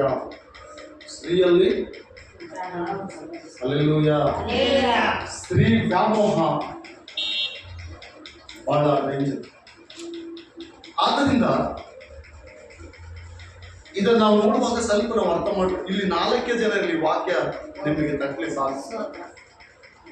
ನಮ್ಮ ಜೀವಿತದಲ್ಲಿ ಕೆಲವು ಸನ್ನಿವೇಶಗಳನ್ನು ತಪ್ಪಿಸಿಕೊಳ್ಳುವ ವಿಧಾನ ಇದರಲ್ಲಿದೆ. ಆತ್ಮೀಯರೇ ಗಮನಿಸಿ. ಈಗ ಹೋಗಿ ಪ್ರತಿದಿನ ಹೋಗ್ತಾ ಇದ್ದಾನೆ, ದಿಲಿಲ ತೊಡೆ ಮೇಲೆ ಮಲಗ್ತಾ ಇದ್ದಾನೆ. ದಿಲಿಲ ಕೇಳ್ತಾರೆ, ಎಲ್ಲಿ ನಿಮಗೆ ಶಕ್ತಿ? ಮೊನ್ನೆ 1000 ಜನ ನೋಡ್ತೀವಿ ನಮ್ಮವ್ರನ್ನ. ನಮ್ಮವ್ರು ಯಾರು ಕೂಡ ನಿನ್ನ ನೋಡ್ಲಿಕ್ಕೆ ಆಗಲಿಲ್ಲ. ಮೊನ್ನೆ ಬಂದು ನಮ್ಮ ಎಲ್ಲ ಗೋಧಿ ಬಣ್ಣಗಳಿಗೆ ಬೆಂಕಿ ಹಚ್ಚಿಬಿಟ್ಟು ಒಂದು ನರಿ ಹಿಡ್ಕೊಂಡು ನರಿ ಬಾಲಕ್ಕೆ ಬೆಂಕಿ ಹಚ್ಚಿ ಎಲ್ಲ ಗೋಧಿ ಬಣ್ಣಗಳೆಲ್ಲ ಸುಟ್ಟು ಹೋಗ್ಬಿಟ್ಟು ನಮ್ಗೆ ಆಹಾರ ಪದಾರ್ಥ ಏನಿಲ್ಲ. ಅಷ್ಟು ಬಲ ಇದೆ ಅಲ್ಲ ನಿನಗೆ. ಎಲ್ಲಿದೆ ಹೇಳು ಅಂತ ತಲೆ ದೂಗ್ತಾನೆ ಇದ್ದಾಳೆ. ಯಾರು ಇದಿಲ್ಲ ಅಲ್ಲ, ತಲೆ ದೂಗ್ತಾನೆ ಇದ್ದಾಳೆ. ಎಲ್ಲಿಂದ ನಿನ್ನ ಕೂದಲು ಎಷ್ಟು ಸುಂದರವಾಗಿದ್ದಾವಲ್ಲ, ಇಲ್ಲಿ ಎಷ್ಟು ಸುಂದರವಾಗಿ ಹುಟ್ಟಿದೆಯಲ್ಲ, ಹೆಂಗ ನಿನ್ನ ಮೂಗಂಗ ಮತ್ತಂಗ ಅಂತ ವರ್ಣೆ ಮಾಡ್ತಾಳೇ ಇದ್ದಾಳೆ.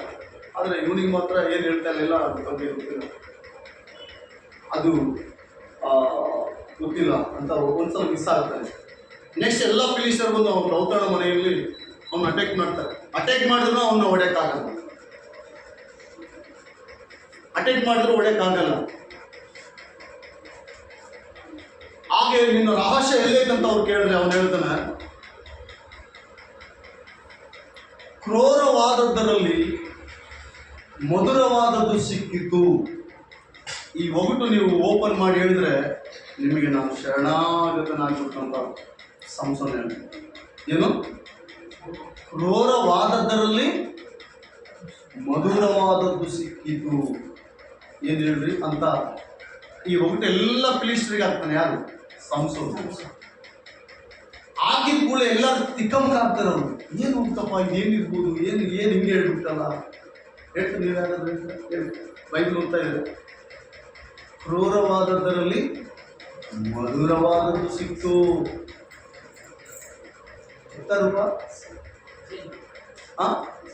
ಜೇನು. ಕ್ರೂರವಾದದ್ದರಲ್ಲಿ ಇವನು ದಾರಿ ಹೋಗುವಾಗ ಸಿಂಹನಕ್ಕೊಂದು ಬಿಸಾಕಿರ್ತಾನೆ. ತಿಮ್ನಾತಿಗೆ ಹೋಗುವಾಗ, ದಿಲ್ಲಿಲ ಹತ್ರ ಹೋಗುವಾಗ ಸಿಂಹ ಅಡ್ಡ ಬಂದರೆ ಸಿಂಹನ ಸೀಳಿಸಿ ಬಿಸಾಕಿ ಹೋಗಿರ್ತಾನೆ. ಅದು ಕೊಳ್ತು ಎಲ್ಬೆಲ್ಲ ಕುಪ್ಪೆ ಆಗಿ ಮತ್ತೆ ಇವ್ನು ನೆಕ್ಸ್ಟ್ ಎಲ್ಲ ಹೋಗುವಾಗ ಎಲ್ಬಿನಲ್ಲಿ ಒಂದು ಜೇನು ಇಟ್ಟಿರ್ತದೆ. ಆ ಜೇನು ತೆಗಿತಾನೆ ಅವನು. ಜೇನು ಬಹಳ ಮಧುರವಾದದ್ದಲ್ಲ ಪ್ರೇರೆ. ಈ ಸಿಂಹ ಕ್ರೂರವಾದದ್ದು. ಈ ಒಗಟ ಸೇಮ್ ಇದೇ ಕಥೆ ಅವ್ರಿಗೆ ಹೇಳ್ತಾನೆ ಫಿಲಿಸ್ಟೀಯರಿಗೆ. ಕ್ರೂರವಾದದ್ದರಲ್ಲಿ ಮಧುರವಾದದ್ದು ಸಿಕ್ತು. ಈ ಒಗಟು ಹೇಳ್ಬಿಟ್ರೆ ನನ್ನ ಶಕ್ತಿ ಬಲವೆಲ್ಲ ಹೇಳ್ಬಿಟ್ಟು ಅಂತ ಹೇಳಿದ್ರೆ ಯಾರು ಹೇಳಲ್ಲ. ಅವಾಗ ಈ ಕಾರ್ಯ ದಿಲಿಲಾಗ ಒಪ್ಪಿಸ್ತಾರೆ ಅವರು. ಅಮ್ಮ ನೀನೇ ಕೇಳ್ಕೊಂಡು ಹೆಂಗೋ ನಿನ್ನ ಹತ್ರ ಬರ್ತಾ ಇದ್ದಾನಲ್ಲ ಪ್ರತಿದಿನ ನಿನ್ನ ಹತ್ರ ಬರ್ತಾನೆ. ಆಲ್ರೆಡಿ ನೀನು ಹುಚ್ಚಿಡ್ದಿದ್ದ ಅವನಿಗೆ. ನೀನು ಏನಾದ್ರು ಹೆಂಗಾದ್ರೂ ಕೇಳ್ಕೊಂಡು ಅವ್ನ ರಹಸ್ಯ ಎಲ್ಲ ಕೇಳ್ಕೊಂಬಂದು ನೋಡೋಣ. ಫಸ್ಟ್ ಇದು ಕೇಳ್ಕೊ, ಕ್ರೂರವಾದರಲ್ಲಿ ಮಧುರವಾದದ್ದು ಏನಂತ ಕೇಳು. ಹಂಗೆ ಹೇಳಿದ್ರೆ ನಿಮ್ಮೆಲ್ಲರಿಗೆ ನಾನು ಬಟ್ಟೆ ತಂದು ಕೊಡ್ತು ಅಂತ ಹೇಳ್ತಾನೆ. ಯಾರು? ಸಂಸು. ಈ ದಿಲಿಲ ಕೇಳಿ ದಿಲಿಲಾಗ ಹೇಳ್ತಾನೆ ಅವನು. ಎಲ್ಲಿ ಹೇಳಿದ್ರೆ ಅಲ್ಲಿ ಹೇಳ್ಬೇಕಲ್ಲ.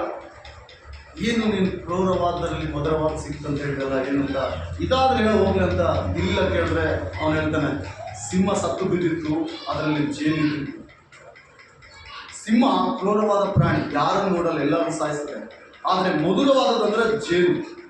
ಎಲ್ಲದಕ್ಕಿಂತ ಪರಿಶುದ್ಧವಾದದ್ದು ಜೇನು. ಅದರಲ್ಲಿ ಯಾವುದೇ ವಿಷಭರಿತವಾದಂಥ ರಸವನ್ನು ಸಂಗ್ರಹಿಸಿ ಇಟ್ಕೊಳ್ಳಲ್ಲ. ಅದು ಮಧುರವಾದದ್ದು ಜೇನು ಅಂತ ಹೇಳಿದ್ರೆ ಈ ಒಟ್ಟನ್ನು ತೆಗೆದುಕೊಂಡು ಹೋಗಿ ಆಕೆ ಕ್ಲೂ ಕೊಡ್ತಾಳೆ. ಅವಾಗ ಅವ್ರು ಬಂದು ಹೇಳ್ತಾರೆ, ನೋಡಪ್ಪ ಈ ಒಟ್ಟಿನ ಅರ್ಥ ಹೇಳಿದ್ರೆ ಬಟ್ಟೆ ಕೊಡ್ತು ಅಂತ ಹೇಳಿದಾರ, ಬಟ್ಟೆ ಕೊಡು ಹೋಗಿ ಎಲ್ಲದ ಅವನ ಬಟ್ಟೆ ಬಿಸಾಕ್ತ ನಾವು ಮಾಡ್ತಾವೆ ಎಲ್ಲ ಉತ್ತರ. ಓಕೆ, ನೆಕ್ಸ್ಟ್ ಪಾಯಿಂಟ್ ಏನು ಹೇಳ್ರಿ? ನೆಕ್ಸ್ಟ್ ಪಾಯಿಂಟ್ ಏನು ಹೇಳ್ರಿ? ಅವನ ಶಕ್ತಿ ರಾಶಿಯಲ್ಲಿ ಐತೆ ತಿಳ್ಕೋಬೇಕು. ದಿಲಿಲ ಹಂಗೆ ಕೇಳ್ತಾನೆ ಇರ್ತಾರೆ, ಪ್ರತಿದಿನ ಕೇಳ್ತಾ ಇರ್ತಾರೆ. ಆ ರಾಶಿ ಮಾತ್ರ ಬಿಡಲ್ಲ. ಬೈಬಲ್ ಹೇಳ್ತದೆ, ಸೂಳೆ ಆಳವಾದ ಹಳ್ಳ. ಅವಳ ಹತ್ರ ಹೋಗುವನು ಯಾವ ನಿಂತಿರಲ್ಲ.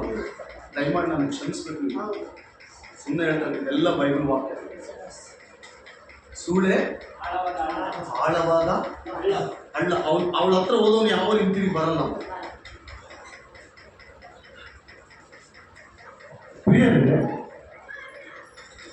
ಇವ್ನು ಎಲ್ಲಿರ್ಬೇಕಾದಂಥ ವ್ಯಕ್ತಿ ದೇವರು ಆಯ್ಕೆ ಮಾಡಿಕೊಂಡಂತ ನೇಮಕವಾದಂಥ ಪರಿಶುದ್ಧನಾದ ದೇವರ ಸೇವಕ ನೀವು. ಇವನಿಗೆ ಸಂಬಂಧಿಸಿದ ವಿಷಯಗಳೇನು ಗೊತ್ತಾ? ಎಲ್ಲಿ ಅನ್ಯಾಯವಾಗ್ತಾ ಇದೆಯೋ ಅಲ್ಲಿ ಪ್ರಾರ್ಥನೆ ಮಾಡಬೇಕು, ಎಲ್ಲಿ ರೋಗದಿಂದ ಅಲ್ಲಿ ಪ್ರಾರ್ಥನೆ ಮಾಡಬೇಕು, ಎಲ್ಲಿ ಯುದ್ಧ ನಡೀತಾರೆ ದೇವರು ಕೊಟ್ಟಿದ್ದಾನೆ ಇವನಿಗೆ ಶಕ್ತಿ, 1000 ಜನರನ್ನು ನೋಡುವ ಶಕ್ತಿ ಕೊಟ್ಟಿದ್ದಾನೆ, ಅವರೆಲ್ಲವನ್ನು ತಪ್ಪಿಸಿ ಕಾಪಾಡುವ ಜವಾಬ್ದಾರಿ ಇವನಿಗೆ. ದೇವ್ರ ಮಕ್ಕಳಾದ ನಮಗೆ ಒಂದು ಜವಾಬ್ದಾರಿ ಇದೆ, ಪ್ರಾರ್ಥನೆ ಮಾಡಬೇಕು. ಇಲ್ಲ ಸಲ್ಲದ ಕಡೆಗೆ ಹೋಗುದು, ಇಲ್ಲ ಸಲ್ಲದನ್ನು ಮಾಡೋದು, ಇಲ್ಲ ಸಲ್ಲದ ಕಡೆಯಲ್ಲಿ ನಿಂತು ನಮಗೆ ಅವಕಾಶ ಇಲ್ಲ. ಕೊನೆಗೆ ಸಂಸೋನನು ಆ ಸ್ತ್ರೀಯಿಂದ ಅವನ ರಾಶೆ ಹೇಳ್ತಾನೆ. ಏನ್ ನಿನ್ ರಾಶೆ ಅಂತ ಹೇಳಿದ್ರೆ, ನನ್ನ ರಾಶೆ ಒಂದು ಕೂತ ಕಿತ್ತರೆ ಸಾಕು, ನನ್ನ ಶಕ್ತಿ ಹೋಗ್ಬಿಡ್ತದೆ ಅಂತ ಹೇಳ್ತಾನೆ. ಇಲ್ಲ, ಅವನು ಫುಲ್ಲು ನಿದ್ದೆಯಲ್ಲಿರುವಾಗ ಅವನ ಕೈಕಾಲುಗಳೆಲ್ಲ ಕಟ್ಟಿ ಅವನು ಕೂದ ಕಿತ್ಬಿಡ್ತಾರೆ. ಒಂದು ಕೂದ ಕಿತ್ತಿದ ಕೂಡಲೇ ಫಿಲಿಸ್ಟರ್ ಬಂದ್ರು ಅಂತ ಹೇಳ್ತಾರೆ. ಸಂಶೋಧನ ಆ ಸರಪಣಿಗಳು ಸುಮ್ಮನೆ ಅರ್ಧಶಕ್ತಿ ತಪ್ಪಿಸಿದ್ರೆ ಹೋಗ್ಬಿಡ್ತಾನೆ. ಮತ್ತೆ ಸುಳ್ಳು ಹೇಳ್ತೀನಿ ನನಗೆ ಅಂತ ಹೇಳ್ತಾರೆ. ಸುಳ್ಳು ಹೇಳ್ತೀರ, ನಿನ್ನ ಶಕ್ತಿ ಒಂದು ಕೂದಲಲ್ಲೇ ಐತೆ ಅಂತ ಹೇಳ್ತೀನಿ. ಇಷ್ಟು ಸುಳ್ಳು ಹೇಳ್ತಾ ಇದೆಯಾ ಅಂದರೆ ನೀನು ನನ್ನ ಪ್ರೀತಿಸ್ತಾ ಇಲ್ಲ, ನಿಜವಾಗ್ಲೂ ನೀನು ನನ್ನ ಪ್ರೀತಿಸ್ತಾ ಇದ್ರೆ ನಿನ್ನ ಶಕ್ತಿಯಲ್ಲಿ ಐತೆ ಅಂತ. ನೆಕ್ಸ್ಟ್ ಸರ್ ಅವ್ನು ಹೇಳ್ತಾನ, ನನ್ನ ಜಡೆಯಲ್ಲಿ ಆ ಜಡೆ ಕಟ್ ಮಾಡ್ಬಿಟ್ಟು ನನ್ನ ಶಕ್ತಿ ಹೋಗಿದೆ. ಈಗ ದೇವರಿಲ್ಲ ಒಂದ್ಸಾರಿ ಮತ್ತೆ ನೆಕ್ಸ್ಟ್ ಕೈಕಾಲೆಲ್ಲ ಕಟ್ಟಿ ಅವ್ನ ಜಡೆ ಕಟ್ ಮಾಡ್ಬಿಟ್ಟು. ಈಗ ಫಿಲಿಸ್ಟರ್ ಬಂದ್ರು ಅಂದ ಕೂಡಲೇ ಅವಾಗೇನು ಫಿಲಿಸ್ಟರ್ ಕಡೆಗೆ ಹುಲಿ ಕಂಡಂತೆ ಕಂಡವನು ಈಗ ಇಲಿಯಾಗಿ ಸಿಕ್ಕೋಗ್ಬಿಡ್ತಾನ. ಅವ್ರು ತೆಗೆದುಕೊಂಡು ಹೋಗಿ ಊರೆಲ್ಲ ಮೆರವಣಿಗೆ ಮಾಡಿ ಅವ್ನ ಕಣ್ಣು ಕಿತ್ತಿ ಓಡಿದು ಒಂದು ಕಂಬು ಕಟ್ಟಾಕ್ತಾರೆ. ಅವನು ನೋಡ್ರಿ, ಇವತ್ತು ಇಸ್ರಾಯೇಲರ ಪಕ್ಷದವನನ್ನು ಹಿಡಿದುಕೊಂಡು ಬಂದಿದ್ವಿ, ನೀವೇನು ಬೇಕಾದ್ರೂ ಮಾಡ್ಬೋದು. ಎಷ್ಟು ಅವಮಾನ ಹೇಳ್ತಾರೆ. ದೇವರು ಎಲ್ಲೋ ಒಂದಲ್ಲಿ ನಮಗೆ ಶಕ್ತಿ ಕೊಟ್ಟಿರ್ತಾನೆ. ಆ ಶಕ್ತಿ ಏನು ಗೊತ್ತಾ? ಪ್ರಾರ್ಥನೆ ರಹಸ್ಯ. ಆ ಶಕ್ತಿ ಏನು ಹೇಳಿದ್ರೆ ಪ್ರಾರ್ಥನೆ ರಹಸ್ಯ. ಆ ಪ್ರಾರ್ಥನೆ ರಹಸ್ಯ ಶಕ್ತಿ ಕಾಪಾಡಿಕೊಳ್ಬೇಕು ನಾವು. ಅದನ್ನು ಯಾರಿಗೂ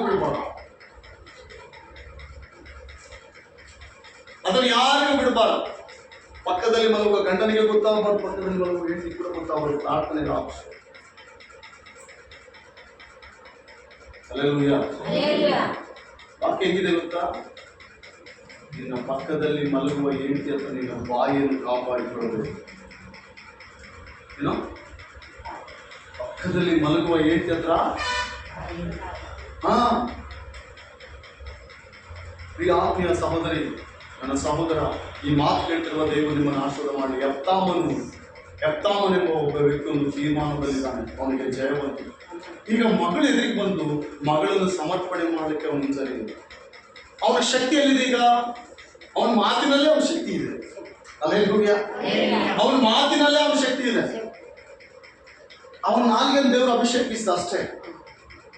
ಈಗ ಎಪ್ತಾಮನ್ ಏನ್ ಹೇಳಿದ್ರು ಅದು ನಡೆಯುವಂತ ಸಂದರ್ಭ. ಇಸ್ರಾಯೇಲರಿಗೆ ಜಯ ಬಂತು, ಮಗಳನ್ನು ಸಮರ್ಪಣೆ ಮಾಡ್ದ. ಎಪ್ತಾಮನಿಗೆ ಮತ್ತೆ ಸಂತಾನ ಇಲ್ಲ. ಆದರೆ ಎಪ್ತಾಮನು ಹಿಂದೆ ನನಗೆ ಸಂತಾನ ಇದೆಯಾ, ಮುಂದೆ ನನಗೆ ಸಂತಾನ ಇದೆಯಾ ಅಂತ ಲೆಕ್ಕ ಮಾಡಲಿಲ್ಲ. ಅಬ್ರಾಮನು ನನಗೆ ಮುಂದೆ ಸಂತಾನ ಇದೆಯಾ, ಹಿಂದೆ ಸಂತಾನ ಇದೆಯಾ ಅಂತ ಲೆಕ್ಕ ಮಾಡಲಿಲ್ಲ. ನಾವಾದ್ರೆ 10 ರೂಪಾಯಿ ನಾವು ಕೊಡ್ಬೇಕಂದ್ರೆ ಎಷ್ಟೋ ಸಲ ಫಸ್ಟ್ ಆಲೋಚನೆ ಮಾಡ್ತೀವಿ, ದೇವ್ರು ನಿನ್ಗೆ ಏನ್ ಮಾಡಿದಾನಯ್ಯ. ದೇವರ ಸನ್ನಿಧಿ, ಪ್ರಾರ್ಥನೆ, ವಿಶ್ವಾಸದಿಂದ ಇದೆಯಾ? ಎಷ್ಟು ನೀನು ವಿಶ್ವಾಸ ಘನಪಡಿಸ್ಕೊಳ್ತೀವ ದೇವರಲ್ಲಿ, ಅಷ್ಟು ಆಶೀರ್ವಿಸಲ್ಪಡ್ತೀಯ. ನಿನ್ನ ಮಾತು ಉಳಿಸ್ಕೊಳ್ಳೋದ್ರಲ್ಲಿ ದೇವರು ನಿನ್ನ ಮಾತು ನಾಲಿಗೆನ ಅಭಿಷೇಕ ಮಾಡ್ತಾನೆ. ಆತ್ಮೀಯ ಸಹೋದರಿ, ನನ್ನ ಸಹೋದರ, ಎಪ್ತಾಮನು ತನ್ನ ಒಬ್ಬಳೆ ಮಗಳನ್ನು ದೇವರಿಗೆ ಸಮರ್ಪಣೆ ಮಾಡಿದ. ಅಬ್ರಾಮನು ತನ್ನ ಒಬ್ಬಳೆ ಮಗಳನ್ನು ದೇವರಿಗೆ ಸಮರ್ಪಣೆ ಮಾಡಿದ. ಅದು ಜಯದ ಸೂಚನೆ. ಇನ್ನು ಎಪ್ತಾಮನು ಎಲ್ಲಿ ಯುದ್ಧಕ್ಕೆ ಹೋದ್ರು ದೇವರ ಒಂದು ಸಂಗಡ ಇದ್ದಾನೆ ಅನ್ನೋದಕ್ಕೆ ಅದು ನಿದರ್ಶನ. ಮಗಳನ್ನು ಸಮರ್ಪಣೆ ಮಾಡಿದ, ಓರ್ವ ಮಗಳನ್ನು. ಹಲ್ಲೆಲೂಯಾ. ನನ್ನ ಆತ್ಮೀಯ ಸಹೋದರ, ಈ ವಾಕ್ಯ ಕೇಳ್ತಿರುವ ನನ್ನ ಸಹೋದರ 34-35 ಎಪ್ತಾಮನು ಮಿಚ್ಪೆಯಲ್ಲಿ ತನ್ನ ಮನೆಯನ್ನು ಸಮೀಪಿಸಿದಾಗ ಅವನ ಮಗಳು ತಮ್ಮಡಿ ಪಡೆಯುತ್ತಾ ನಾಟ್ಯವಾಡುತ್ತಾ ಅವನನ್ನು ಎದುರುಗೊಳ್ಳುವುದಕ್ಕಾಗಿ ಬಂದಳು. ಆಕೆಯು ಅವನ ಒಬ್ಬಳೆ ಮಗಳು, ಆಕೆಯ ಹೊರತು ಅವನಿಗೆ ಬೇರೆ ಗಂಡು ಹೆಣ್ಣು ಮಕ್ಕಳು ಇರಲೇ ಇಲ್ಲ ಅಂತ. ನೋಡಿ ಎಷ್ಟು ದೊಡ್ಡ ಸಾಹಸ ಹೇಳಿದ್ರು. ಹಲ್ಲೆಲೂಯಾ. ಎಷ್ಟು ದೊಡ್ಡ ಸಾಹಸ ಹೇಳ್ರಿ. ಹಿಂಗೆ ಎಲ್ಲರೂ ಮಾಡೋದಂತ ನಾನು ಹೇಳ್ತಾ ಇಲ್ಲ. ನಾವು ಏನು ಮಾತು ಇದನ್ನು ನಾವು ಏನು ದೇವರ ಸನ್ನಿಧಿಗೆ ಮಾತು ಕೊಟ್ಟಿದ್ದೀವೋ, ನಾವು ದೇವ ನಾನು ಎಂದೂ ಪ್ರಾರ್ಥನೆ ಮಾಡೋದು ಬಿಡಲ್ಲಪ್ಪ, ಎಂದೂ ಮಣಕಲಾಗೋದು ಬಿಡಲ್ಲಪ್ಪ, ಎಂದೂ ನಾನು ನಿನ್ನಲ್ಲಿ ಭೇದ ಭಿನ್ನ ಹುಡುಕಲ್ಲಪ್ಪ, ನನ್ನ ಮನಸ್ಸು ನಿನ್ನಲ್ಲಿ ಸಂತೋಷದ, ನಾನು ಏನು ದೇವರ ಸನ್ನಿಧಿಗೆ ಮಾಡಿದ್ರೆ ಸಂತೋಷವಾಗಿ, ಒಂದು ವೇಳೆ ಕೊಟ್ಟರೆ ಸಂತೋಷವಾಗಿ ಕೊಡ್ತೀನಿ ದೇವ, ಬಂದರೆ ಸಂತೋಷವಾಗಿ ಬರ್ತೀನಿ, ಬಲವಂತದಲ್ಲಿ ಬರಲ್ಲ. ಪ್ರಾರ್ಥನೆ ಮಾಡಬೇಕಂದ್ರೂ ಸಂತೋಷದಲ್ಲಿ, ಕುಟುಂಬ ಪ್ರಾರ್ಥನೆ ಇಡಬೇಕಂದ್ರೆ ಸಂತೋಷದಲ್ಲಿ, ನಿನ್ನನ್ನು ಆರಾಧನೆ ಮಾಡಬೇಕಂದ್ರೆ ಸಂತೋಷದಿಂದ ಆರಾಧನೆ ಮಾಡ್ತೀನಿ. ಇವೆಲ್ಲ ನಮ್ಗೆ ಇರ್ತಾವೆ. ನೀನು ಮಗಳನ್ನೇ ಕೊಡು, ಮಗನ್ನೇ ಕೊಡು ಅಂತ ದೇವರು ಇಲ್ಲಿ ಹೇಳ್ತಾ ಇಲ್ಲ. ಬಟ್ ನಮ್ಮ ಸಮರ್ಪಣೆ ಜೀವಿತ ಹೆಂಗಿದೆ? ನಾನು ಇಂಥ ಸಂದರ್ಭದಲ್ಲಿ ಪ್ರಾರ್ಥನೆ ಮಾಡ್ತಪ್ಪ, ಒಂದು ದಿನ ನಾನು ಪ್ರಾರ್ಥನೆ ಮಾಡದೇ ಇರಲ್ಲ. ಎಷ್ಟು ಜನ ಪ್ರಾರ್ಥನೆ ಮಾಡ್ತೀರಿ? ಬೆಳಗಿನ ಜಾವ ಎದ್ದು ಕೈ ಎತ್ತಿ ನೋಡು. ಬೆಳಗಿನ ಜಾವ ಪ್ರಾರ್ಥನೆ ಮಾಡಿದ್ದವ್ರು ಕೈ ಎತ್ತಿ ನೋಡು. ಪ್ರಾರ್ಥನೆ ಮಾಡಿದವ್ರು ಕೈ ಇಡಿಸಿ. ಪ್ರಾರ್ಥನೆ ಮಾಡಿದ್ದವ್ರು ಎಷ್ಟು ಜನ ಇದ್ದೀವಿ ನೋಡಿ. ಪ್ರಾರ್ಥನೆ ಮಾಡಿದ್ದವ್ರು ಇಲ್ಲ. ಕ್ಲಿಯರೇ ನಮ್ಮ ಜೀವಿತದಲ್ಲಿ ಏನಾಗ್ತಿದೆ ಗೊತ್ತಿಲ್ಲ.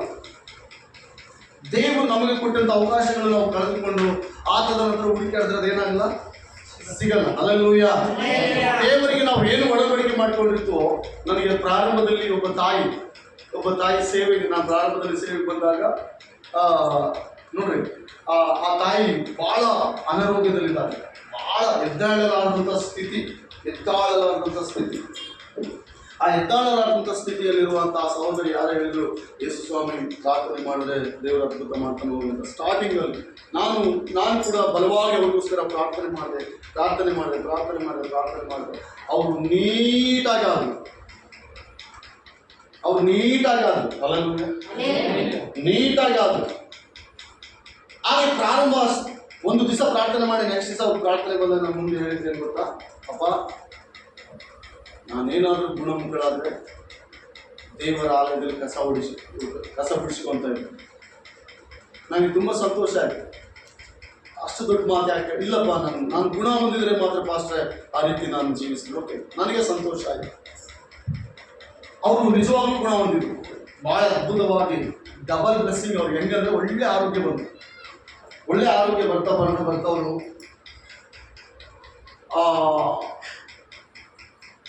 ತುಂಬ ಸೇವೆಗೆ ಅಡ್ಡಿ ಆಗುತ್ತೆ. ತುಂಬ ಸೇವೆಗೆ ಅದೇನೋ ಗೊತ್ತಿಲ್ಲ, ಸೈತಾನ್ ಸ್ಪಿರಿಟ್ ಅಂತ ಗೊತ್ತಿರ್ಬೋದು, ಇಲ್ಲ ಏನೋ ಗೊತ್ತಿಲ್ಲ ನಮಗೆ.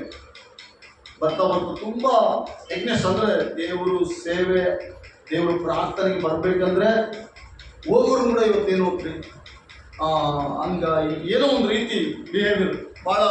ನಾನೇನು ಕೇಳಿಲ್ಲ, ಚೆನ್ನಾಗಾಗ್ಬಿಟ್ರು. ಅವಾಗ ನಾನು ಹೋದಂಗೆಲ್ಲ ಎಲ್ಲಡಿಗೆ ಹಾಕ್ತೀನಿ, ಸರಾಯಿ ಕುಡಿತೀನಿ, ಏನು ಮಾಡ್ತಾರೆ, ಯಾರೇನು ಮಾಡ್ತಾರೆ, ಈ ರೀತಿ ಶಬ್ದಗಳು ಬರೋಕ್ಕೆ ಸ್ಟಾರ್ಟ್ ಆಯಿತು. ನಾನೇನು ಅದು ಅವ್ವ ಇದ್ದಾರೆ ಪಾಪ, ಅವ್ವ ಉಣ್ಣಾಗದವನು ಅಪ್ಪು ನಿಂಚು ನೋಡಲ್ಲ. ಟೈಮು ಭಾಳ ಯಾವಾಗ ಪ್ರಾರಂಭದಿಂದ ಹಂಗೆ ಗೊತ್ತಾಯಿಲ್ಲ.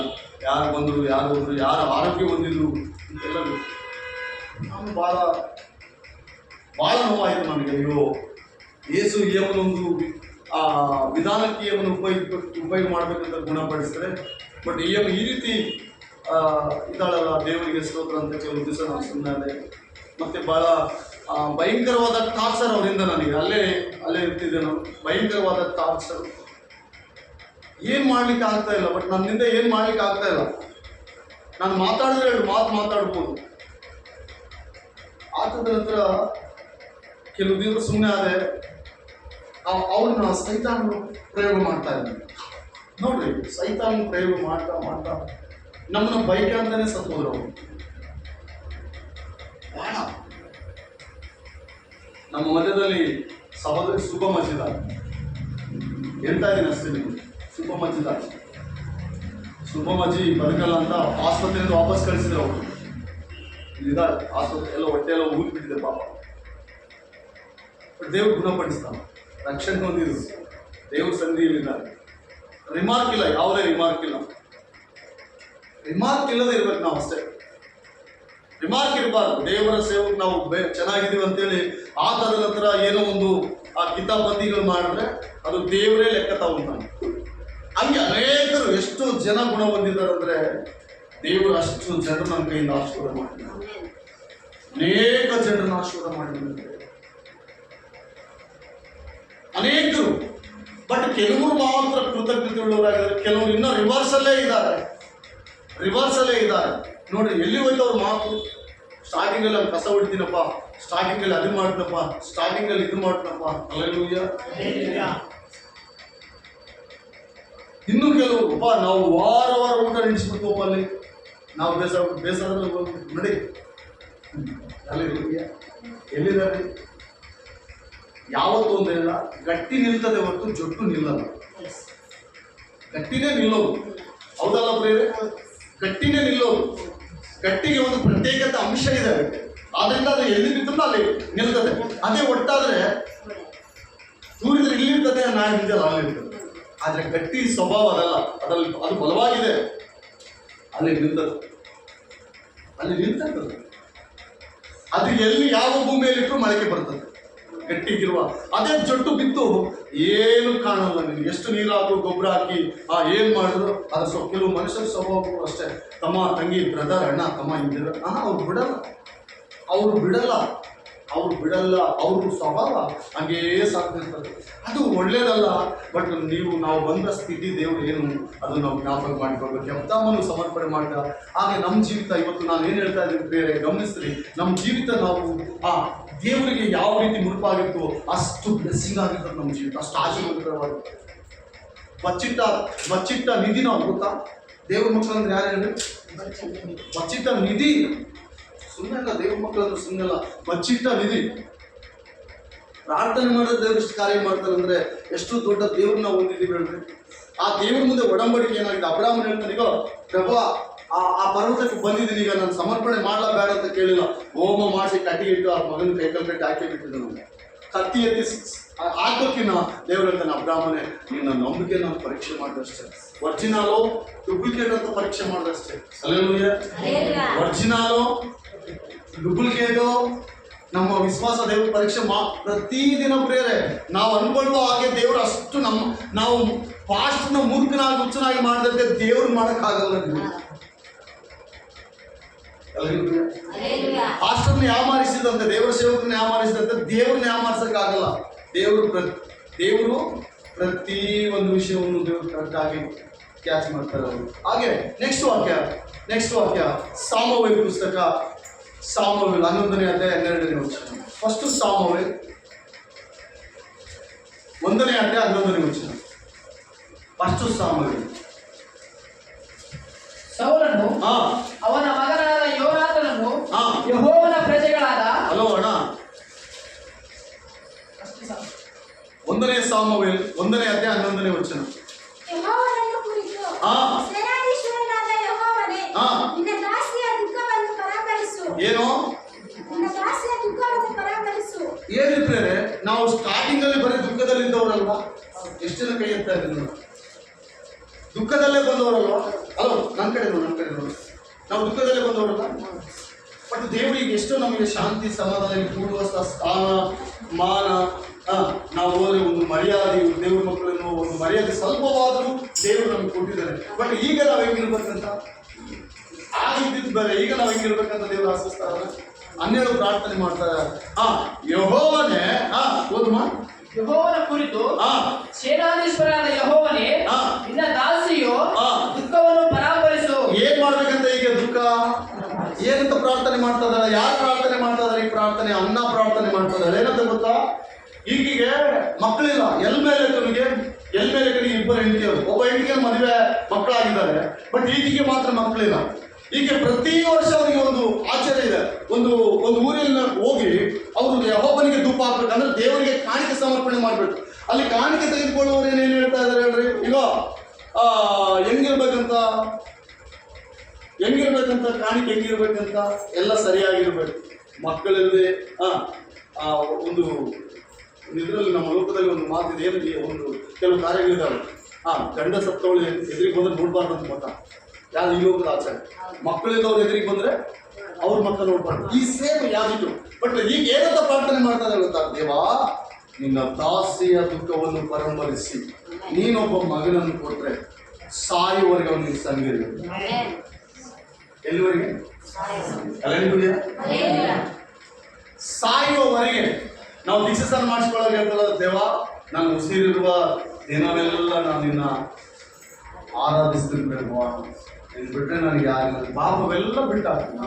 ನನಗಿರುವ ಹಳೆ ಸ್ವಭಾವಗಳಿಂದ ಸಾಯ್ತೀನಿ. ನಾನು ಹೊಸಬನಾಗಿ ಹುಡ್ತಾ ಇದ್ದೀನಿ. ನಿನ್ನ ರಕ್ಷಣೆ ನನಗೆ ಬೇಕೆಂಬುದಾಗಿ ಅಂದ್ಕೊಂಡೇ ಅಲ್ಲ ಪ್ರೇರಣೆ ನಾವು ರಕ್ಷಣೆ ತೆಗೆದುಕೊಳ್ಳೋದು. ಈಗ ಅದೇ ಹೇಳ್ತಾ ಇದ್ದಾಳೆ, ನಿನ್ನ ದಾಸಿಯು ಅಮ್ಮ ಓದಪ್ಪ. ಯೆಹೋವನೇ, ಹಾ. ನಿನ್ನ ದಾಸಿಯ ದುಃಖವನ್ನು ಪರಾಮರಿಸು. ನಿನ್ನ ದಾಸಿಯ ದುಃಖವನ್ನು ಪರಾಮರಿಸು. ನನ್ನನ್ನು ತಿರಸ್ಕರಿಸದೆ ಕನಿಕರವಿಟ್ಟು ನನಗೊಬ್ಬನ ಮಗನನ್ನು ಕೊಡಬೇಕು. ನೀನು ನನಗೆ ಒಬ್ಬ ಮಗನನ್ನು ಕೊಡಬೇಕು. ಅವನು ಜೀವದಿಂದಿರುವ ತನಕ ನಿನ್ನವನಾಗಿಯೇ ಇರುವೆ. ಅವನು ಜೀವದಿಂದ ಎಲ್ಲಿವರೆಗೆ ಹೇಳ್ರೆ, ಮಧ್ಯದಲ್ಲಿ ಏನಾದ್ರೂ ನನ್ನ ಮಗ ಅಂತ ಹೇಳ್ಕೊಂಬಂಗಿಲ್ಲ ಅಂತ ಕೂಡ ಶಬ್ದ ಮಾಡ್ತಾ ಇದ್ದಾಳೆ ಈ ತಾಯಿ. ಹಲ್ಲೆಲೂಯಾ. ನಂಗೆ ಪ್ರಾರ್ಥನೆ ಮಾಡ್ತಾ ಇದ್ರೆ ಯಾರಾದ್ರು ಅಂತ ಅಂತ ತಂದೆ ತಾಯಿಗಳು ನಮಗಿದ್ರೆ ಬಹಳ ಭಾಗ್ಯವಂತರು ನಾವು. ನಾನು ಹೇಳ್ಬಲ್ಲೆ, ನಮ್ಮ ಮಕ್ಕಳು ತುಂಬಾ ಭಾಗ್ಯವಂತರು. ಅವ್ರಿಗಾಗಿ ನಾನು ಪ್ರತಿದಿನ ಪ್ರಾರ್ಥನೆ ಮಾಡ್ತಿದ್ದೆ, ವಾ ಈ ಮಕ್ಕಳು ನಿನ್ನವಲ್ಲ, ನನ್ನವಲ್ಲ, ನಿನ್ನ ಮಕ್ಕಳು. ಪ್ರತಿದಿನ ವರ್ಷದಲ್ಲಿ ಎಷ್ಟು ದಿವಸ ಹೇಳಿದ್ರೆ 365 ದಿನ, 12 ತಿಂಗಳು, 52 ವಾರ, ಪ್ರತಿದಿನ ಪ್ರಭಾ ಈ ಮಕ್ಕಳಿರು, ಪ್ರಭಾ ಈ ಮಕ್ಕಳಿರು, ನನ್ನವಲ್ಲ ಪ್ರಭಾ ನಿನ್ನ ಮಕ್ಕಳು. ಆ ಮಕ್ಕಳು ಧನ್ಯರು. ಹೀಗೆ ಯಾವ ತಂದೆ ತಾಯಿ ಮಕ್ಕಳಿಗೋಸ್ಕರ ಪ್ರಾರ್ಥನೆ ಮಾಡೋರು ಮನೆಯಲ್ಲಿ ಇದ್ದಾರೋ ಆ ಮಕ್ಕಳು ಭಾಗ್ಯವಂತರು. ಆ ಮಕ್ಕಳು ಭಾಗ್ಯವಂತರು. ಆ ತಾಯಿ ಹೇಳ್ತಾ ಇದ್ದಾಳೆ, ಜೀವದಿಂದ ಇರುವವರೆಗೂ ಆ ಮಗನು ನಿನ್ನವನಾಗೇ ಇರ್ತಾನೆ. ನೀನೊಂದು ಮಗನ ಕೊಟ್ಟೆ, ನೀನು ನನಗೆ ಆರೋಗ್ಯ ಕೊಟ್ಟೆ, ನೀನು ನನಗೆ ಸಹಾಯ ಮಾಡಿದೆ, ನನ್ನ ಬಿಸ್ನೆಸ್ ಅಲ್ಲಿ ಹೆಲ್ಪ್ ಮಾಡಿದೆ, ನನ್ನ ದುಡಿಮೆಯಲ್ಲಿ ಹೆಲ್ಪ್ ಮಾಡಿದೆ, ನಾನು ಹೋಗುವ ಮಾರ್ಗದಲ್ಲಿ ಹೆಲ್ಪ್ ಮಾಡಿದೆ, ನನ್ನ ರೋಗ ತೆಗೆದಾಕಿದ್ರೆ ನಾನೇನ್ ಮಾಡ್ಬೇಕು ಅದನ್ನ ಮಾಡ್ಕೊಂತ ಅನೇಕರು ಪ್ರಾರಂಭದಲ್ಲಿ ಮನಸ್ಸಾಗಿರ್ತದೆ. ಬರ್ತಾ ಬರ್ತಾ ಬರ್ತಾ ಬರ್ತಾ ಬರ್ತಾ ಅದ ಮಾಮೂಲಿ. ಹಲ್ಲೆಲೂಯಾ. ಅದೇ ಮಾಮೂಲು, ಅದೆಲ್ಲ ಹಂಗೇನಿಲ್ಲ. ಅವ್ರು ಹೇಳ್ತಾರಂತ ನಾವು ಕೇಳಕ್ಕಾಗ್ತದ? ನಾನು ಹೇಳ್ತಿರೋದು ನನ್ನೊಂದಿಗೆ ನೀವು ಸ್ನೇಹ ಬೆರೆಸಿ ಹಿಂಗಿಲ್ಲ ಅಂತ ಹೇಳ್ತಲ್ಲ, ದೇವರೊಂದಿಗೆ ಸ್ನೇಹ ಅದು ಹೆಂಗಿಲ್ಲ ಹೇಳ, ಶಾಶ್ವತವಾಗಿರ್ಬೇಕು, ಕರೆಕ್ಟಾಗಿರ್ಬೇಕು. ನೀನು ಮಣಗಾಕಿದ್ರೆ ನಿನ್ನ ದೇವ್ರ ನಿನ್ನ ಪಕ್ಕದಲ್ಲಿ ಅದುವೇ ರಹಸ್ಯ. ಅದು ರಹಸ್ಯ, ನಿನಗೆ ಪ್ರಾರ್ಥನೆ ರಹಸ್ಯ. ನೀನು ಕೊಟ್ಟು ಮಾತ್ರ ಉಳಿಸ್ಕೊಳ್ಬೇಕಷ್ಟೇ. ಈಗ ಅನ್ನ ಏನ್ ಮಾಡ್ತಾರೆ ಹೇಳ್ರಿ ನೋಡಿ, ಒಂದು ಮಗನನ್ನು ಕೊಟ್ರೆ ಓದ್ಪ, ಅವನು ಜೀವದಿಂದಿರುವ ತನಕ ಜೀವದಿಂದ ಇರುವ ತನಕ ನಿನ್ನವನಾಗಿಯೇ ಇರುವ ಹಾಗೆ ನಿನಗೆ ಪ್ರತಿಷ್ಠಿಸಿ ಕೊಡುವೆನು. ನಿನ್ ಮನೆಗೆ ಇದ್ರೆ ಅವನು ರೌಡಿ ಆಗ್ಬಿಡ್ತಿದ್ದೆ ನನಗೆ ಗೊತ್ತಿಲ್ಲ. ನಮ್ಮ ಕೈ ನಮ್ಮ ಮಗ ನಮ್ಮ ಮಗಳಿದ್ರೆ ಎಲ್ವೋ ತೊಡು ಆಗ್ಬಿಡ್ತಾರ ಅವರು. ಲೋಕಂಗೈತೆ. ಬಟ್ ದೇವರ ಭಯಭಕ್ತಿಯಲ್ಲಿ ಆ ಮಕ್ಕಳ ಮೈಂಡಲ್ಲಿ ಕುತ್ಕೊಂಡ್ಬಿಟ್ರೆ ಆ ಆಶೀರ್ವಾದನೇ ಬೇರೆ ಇರ್ತದೆ. ಆಶೀರ್ವಾದ ಬೇರೆ ಇರ್ತದೆ, ಹಂಗಿರಲ್ಲ, ಬೇರೆ ರೀತಿ ಇರ್ತದೆ. ಜೀವದಿಂದ ಇರುವವರೆಗೂ ಆ ಮಗನು ನಿನ್ನವನಾಗಿರ್ತಾನೆ. ಯಾರ ಮಗನು? ಸಾಮವೇಲನು. ಯಾರ ಮಗನು? ಸಾಮವೇಲನು. ಮತ್ತೆ ಯಾರ ಮಗನು? ಸಾಮವೇಲನು. ಈಗ ಸಾಮವೇಲನ್ನು ತೆಗೆದುಕೊಂಡು ಬಂದು ದೇವರು ಆಕೆ ಹೇಳಿದಂತೆ ನೀನು ಒಬ್ಬ ಮಗನ ಕೊಟ್ರೆ ನಾನು ನಿನ್ನ ಸಂಧಿಯಲ್ಲಿ ಬಿಡ್ತಪ್ಪ ಅಂತ ಹೇಳಲ್ಲ, ನೋಡೋಣ ಈಗೇನು ಕೊಡ್ತಾಳೆ ಇಲ್ಲ ಅಂತ ದೇವರು ಆ ವರ್ಷದಲ್ಲಿ ಮಗನ ಕೊಟ್ಟ. ದೇವರೇ ಹೇಳ್ತಾ ಇದ್ದಾನೆ ಅವನಿಗೆ ಸಾಮವೇಲ್ ಅಂತ ಹೆಸರಿಡು, ಸಾಮವೇಲ್ ಅಂತ ಹೆಸರಿಟ್ಟು. ಹೋಗಿ ಎಲೆಯ ಒಂದು ಆಲಯದಲ್ಲಿ ಸೇವೆ ಮಾಡ್ತಾ ಇದ್ದಾನೆ ಸೇವಕ. ಆ ಎಲೆಯನ್ನು ತೆಗೆದುಕೊಂಡು ಹೋಗಿ ಇಂದಿನಿಂದ ಇವನು ನಿನ್ನವನು, ನಾನು ಯೆಹೋವನಿಗೆ ಮಾತು ಕೊಟ್ಟಿದ್ದೀನಿ, ನಿನ್ನ ಸೇವೆಯಲ್ಲಿ ಉಪಯೋಗ ಆಗಬೇಕು. ಎಲೆಯ ಪಾದದಲ್ಲಿ ಇಟ್ಟು ಬಂದು ಊಟ ಏನು ಗೊತ್ತಿಲ್ಲ, ತಿಂಡಿ ಏನು ಗೊತ್ತಿಲ್ಲ, ಹಾಲೇನು ಗೊತ್ತಿಲ್ಲ, ನೀರೇನು ಗೊತ್ತಿಲ್ಲ. ಬೆಳ್ತಾ ಬೆಳ್ತಾ ಬೆಳ್ತಾ ಬೆಳ್ತಾ ಸಾಮವೇಲನ ಎಲೆಯ ಸನ್ನಿಧಿಯಲ್ಲಿ ಬೆಳ್ತಾ ಇದ್ದಾನೆ. ಎಲೆಯನ್ನು ಹೇಳಿ ಮಾತು ಕೇಳ್ತಾ ಇದ್ದಾನೆ. ಎಲ್ಲಿಗೆ ಹೋಗಿ ಬಂದ್ರೆ ಅಲ್ಲಿಗೆ ಹೋಗಿ ಬರ್ತಾ ಇದ್ದಾನೆ. ಏನು ಮಾಡೋದ್ರು ಮಾಡ್ತಾನೆ. ವಾಕ್ಯ ಬರೆಯೋದ್ರ ಬೆಳ್ತಾ ಇದ್ದಾನೆ. ವಾಕ್ಯ ಓದೋದ್ರು ಪ್ರಾರ್ಥನೆ ಮಾಡೋದು ಮಾಡ್ತಾ ಇದ್ದಾನೆ. ಇದೇ ಕಲಿಸ್ತಾ ಇದ್ದಾನೆ ಎಲ್ಲಿ. ಆತದ ನಂತರ ಒಂದು ರಾತ್ರಿ ಸಾಮವೇಲನು ಅಲ್ಲಿ ಮಲಿಕೊಂಡು ಎಲೆಯಲ್ಲಿ ಬಲಿಪೀಠದ ಮೇಲೆ ಎಲೆಯಲ್ಲಿ ಮಲಿಕೊಂಡಿದ್ದಾನೆ. ದೇವ್ರ ದರ್ಶನ ಯಾರಿಗೆ? ಸಾಮವೇಲನೇ ಹೋಗು, ನನ್ನ ಸೇವೆಗೆ ಹೋಗಿ, ಸಾಮವೇಲನೇ ಹೋಗು. ಇದೇ ಹನ್ನಾಳ ಹತ್ರ ಇದ್ದಿದ್ರೆ ಆ ಮಗ ಕಳ್ಳಾಗ್ತಿದ್ನು, ಸುಳ್ಳಾಗ್ತಿದ್ನು, ರೌಡಿ ಆಗ್ತಿದ್ನು, ಏನು ಮಾಡಿದ್ನು ಗೊತ್ತಿಲ್ಲ. ಈ ಪ್ರಪಂಚದಲ್ಲಿ ಹೆಂಗಿದೆ ಗೊತ್ತಾ? ಭಯಂಕರವಾದಂಥ ಸ್ಥಿತಿಯಲ್ಲಿ ನಾವು ಬದುಕ್ತಾ ಇದ್ದೀವಿ. ಭಯಂಕರವಾದ ಸ್ಥಿತಿಯಲ್ಲಿ ಮೊನ್ನೆ 15ನೇ ತಾರೀಕು ಯೂಟ್ಯೂಬರ್ ಒಬ್ಬ ಸ್ತ್ರೀ ವೈಷ್ಣವಿ ಅಂತ ಪಾಪ, ಅವ್ರಿಗಿನ ನೀನು ಎಲ್ಲೇ ಬದುಕೋಕ್ಕಾಗಲ್ಲ ಅಂತ ಏನೋ ಒಂದು ಹೇಳಿ ಅನಿಸಿ ಮದುವೆ ಮಾಡಿ 4 ತಿಂಗಳು ಪ್ರೆಗ್ನೆಂಟ್. ಒಳ್ಳೆ ಸೂಪರ್ ವೈಷ್ಣವಿ ಯೂಟ್ಯೂಬರ್. ಅದೇ ಅವ್ರ ಮನೆಯಲ್ಲಿ ಅವನು ಕತ್ತಿ ತಂದುಕೊಂಡ ಹೋಗಿ ಕತ್ತೆ ಆಯ್ತು. ಅವ್ರಿಗೆ 3 ಜನ ಅಣ್ತಮ್ಮಳು. ಅವ್ರ ತಾಯಿ ಹೇಳ್ತಾ ಇದ್ದಾರಂತೆ, ಆ ಹುಡುಗಿ ಯಾಕೆ ಮಾಡ್ಕೊಂಡ್ಬಂದು ಇವಳು ಒಳ್ಳೆಯಾಗಿ ನೆಕ್ಸ್ಟ್ ಅವ್ರು ಕೊಡ್ತಾರೆ, 4 ಎಕರೆ ಹೊಲ ಕೊಡ್ತಾರೆ, ವರದಕ್ಷಿಣೆ ಕೊಡ್ತಾರೆ, ನೀವು ಚೆನ್ನಾಗಿ ದುಡ್ಡು ಕೊಡ್ತಾರೆ, ಅವ್ರಿಗೆ ಇವ್ರು ಎತ್ತು ಅಂತ ಹೇಳಿ ಅವ್ನು ಎತ್ತು ಹೋಗ್ಬೇಕು. ಈಗ ಎಲ್ಲಿಂದ ನಾವು ನೋಡ್ರಿ, ದೇವರ ಕೈಯಲ್ಲಿ ನಮ್ಮ ಮಕ್ಕಳು ಬೆಳೀತಾ ಇದ್ರೆ ಆಶೀರ್ವಾದಕರವಾಗಿರ್ತದೆ. ನಮ್ಗೆ ಎಲ್ಲ ರೀತಿಯಲ್ಲಿ ಆಶೀರ್ವಾದ ಇರ್ತದೆ. ಬಟ್ ನಾವಾಗಿ ಅವನ್ನ ಬೆಳೆಸ್ತು ಅಂದ್ರೆ ಅವ್ನು ಏನಾಗ್ತಾನೆ ಹೇಳೋದು? ಸಾಮವೇಲನ್ನು ತಾನು ಬೆಳೆಸಿಲ್ಲ, ತಾಯಿ ಬೆಳೆಸಿಲ್ಲ, ದೇವರ ಸೇವಕರು ದೇವರ ಸೇವೆಯಲ್ಲಿ ದೇವರ ಮಂದಿರದಲ್ಲೇ ಅವನು ಬೆಳೀತಾ ಬರ್ತಾ ಇದ್ದಾನೆ. ಬೆಳೀತಾ ಬಂದಾಗ ಸಾಮವೇಲನು, ಈಗ ಸಾಮವೇಲನ ಕಾರ್ಯ ಏನು? ದೇವರು ಹೇಳ್ತಾನೆ, ಹೋಗ ಎದ್ದೋಗಪ್ಪ, ಹಲ್ಲೆಲೂಯಾ, ಎದ್ದೋಗು ಅಂತ ಹೇಳ್ತಾ ಇದ್ದಾನೆ. ಎಲ್ಲಿಗೆ ಹೋಗ್ಬೇಕು ಸ್ವಾಮಿ? ಗೊತ್ತಿಲ್ಲ, ಹೋಗು ಅಷ್ಟೇ, ಹೋಗು ಗೊತ್ತಿಲ್ಲ ಅಷ್ಟೇ. ಏನ್ ಮಾಡ್ಬೇಕು ಗೊತ್ತಿಲ್ಲ ಸಾಮವೇಲನಿಗೆ. ದೇವ್ರು ಹೇಳ್ತಾ ಇದ್ದಾನೆ, ದೇವ್ರು ಹೇಳ್ತಾ ಇದ್ದಾನೆ, ಒಂದು ಕಪ್ಪಿನಲ್ಲಿ ಎಣ್ಣೆ ತಗೋ. ಏನು? ಒಂದು ಕಪ್ಪಿನಲ್ಲಿ ಎಣ್ಣೆ ತಗೋ. ತಾಂಡೆ ಸ್ವಾಮಿ, ಹೋಗ ಆ ಕುರುಬರ ಮನೆಗೆ, ಆ ಕುರಿ ಕಾಯ್ತಾ ಇದ್ದಾನೆ ಶಾಯನ ಮನೆಗೆ ಹೋಗು. ದಾವಿದನ ತಂದೆ ಸರಿ ಯಾರು? ಅವ್ರ ಮನೆಗೆ ಹೋಗು. ಅವ್ರ ಅಣ್ಣ ತಮ್ಮಂದಿರು, ಅವ್ರ ಅಣ್ಣ ತಮ್ಮಂದಿರಿದ್ದಾರೆ 7 ಜನ ಅಣ್ಣ ತಮ್ಮಂದಿರು. ಯಾರಿಗೆ? ದಾವಿದನಿಗೆ. ಇಷಾಯನ ಮನೆಗೆ ಹೋಗಿ ಎಣ್ಣೆ ಕೊಪ್ಪಲ್ಲಿ ಇಟ್ಟುಕೊಂಡು ಇಷಾಯಿಗೆ ಹೇಳಿದ, ಏನಪ್ಪ ಬಂದು ಯಾರೋ ನಿನ್ನ ಮನೆಯಲ್ಲಿ ದೇವರ ಅಭಿಷೇಕ ಮಾಡಂತ ಹೇಳ್ತಾರೆ ದೇವರ ಸೇವೆಗೆ. ಹೌದಾ? ಯಾರು ಹಂಗಾರೆ?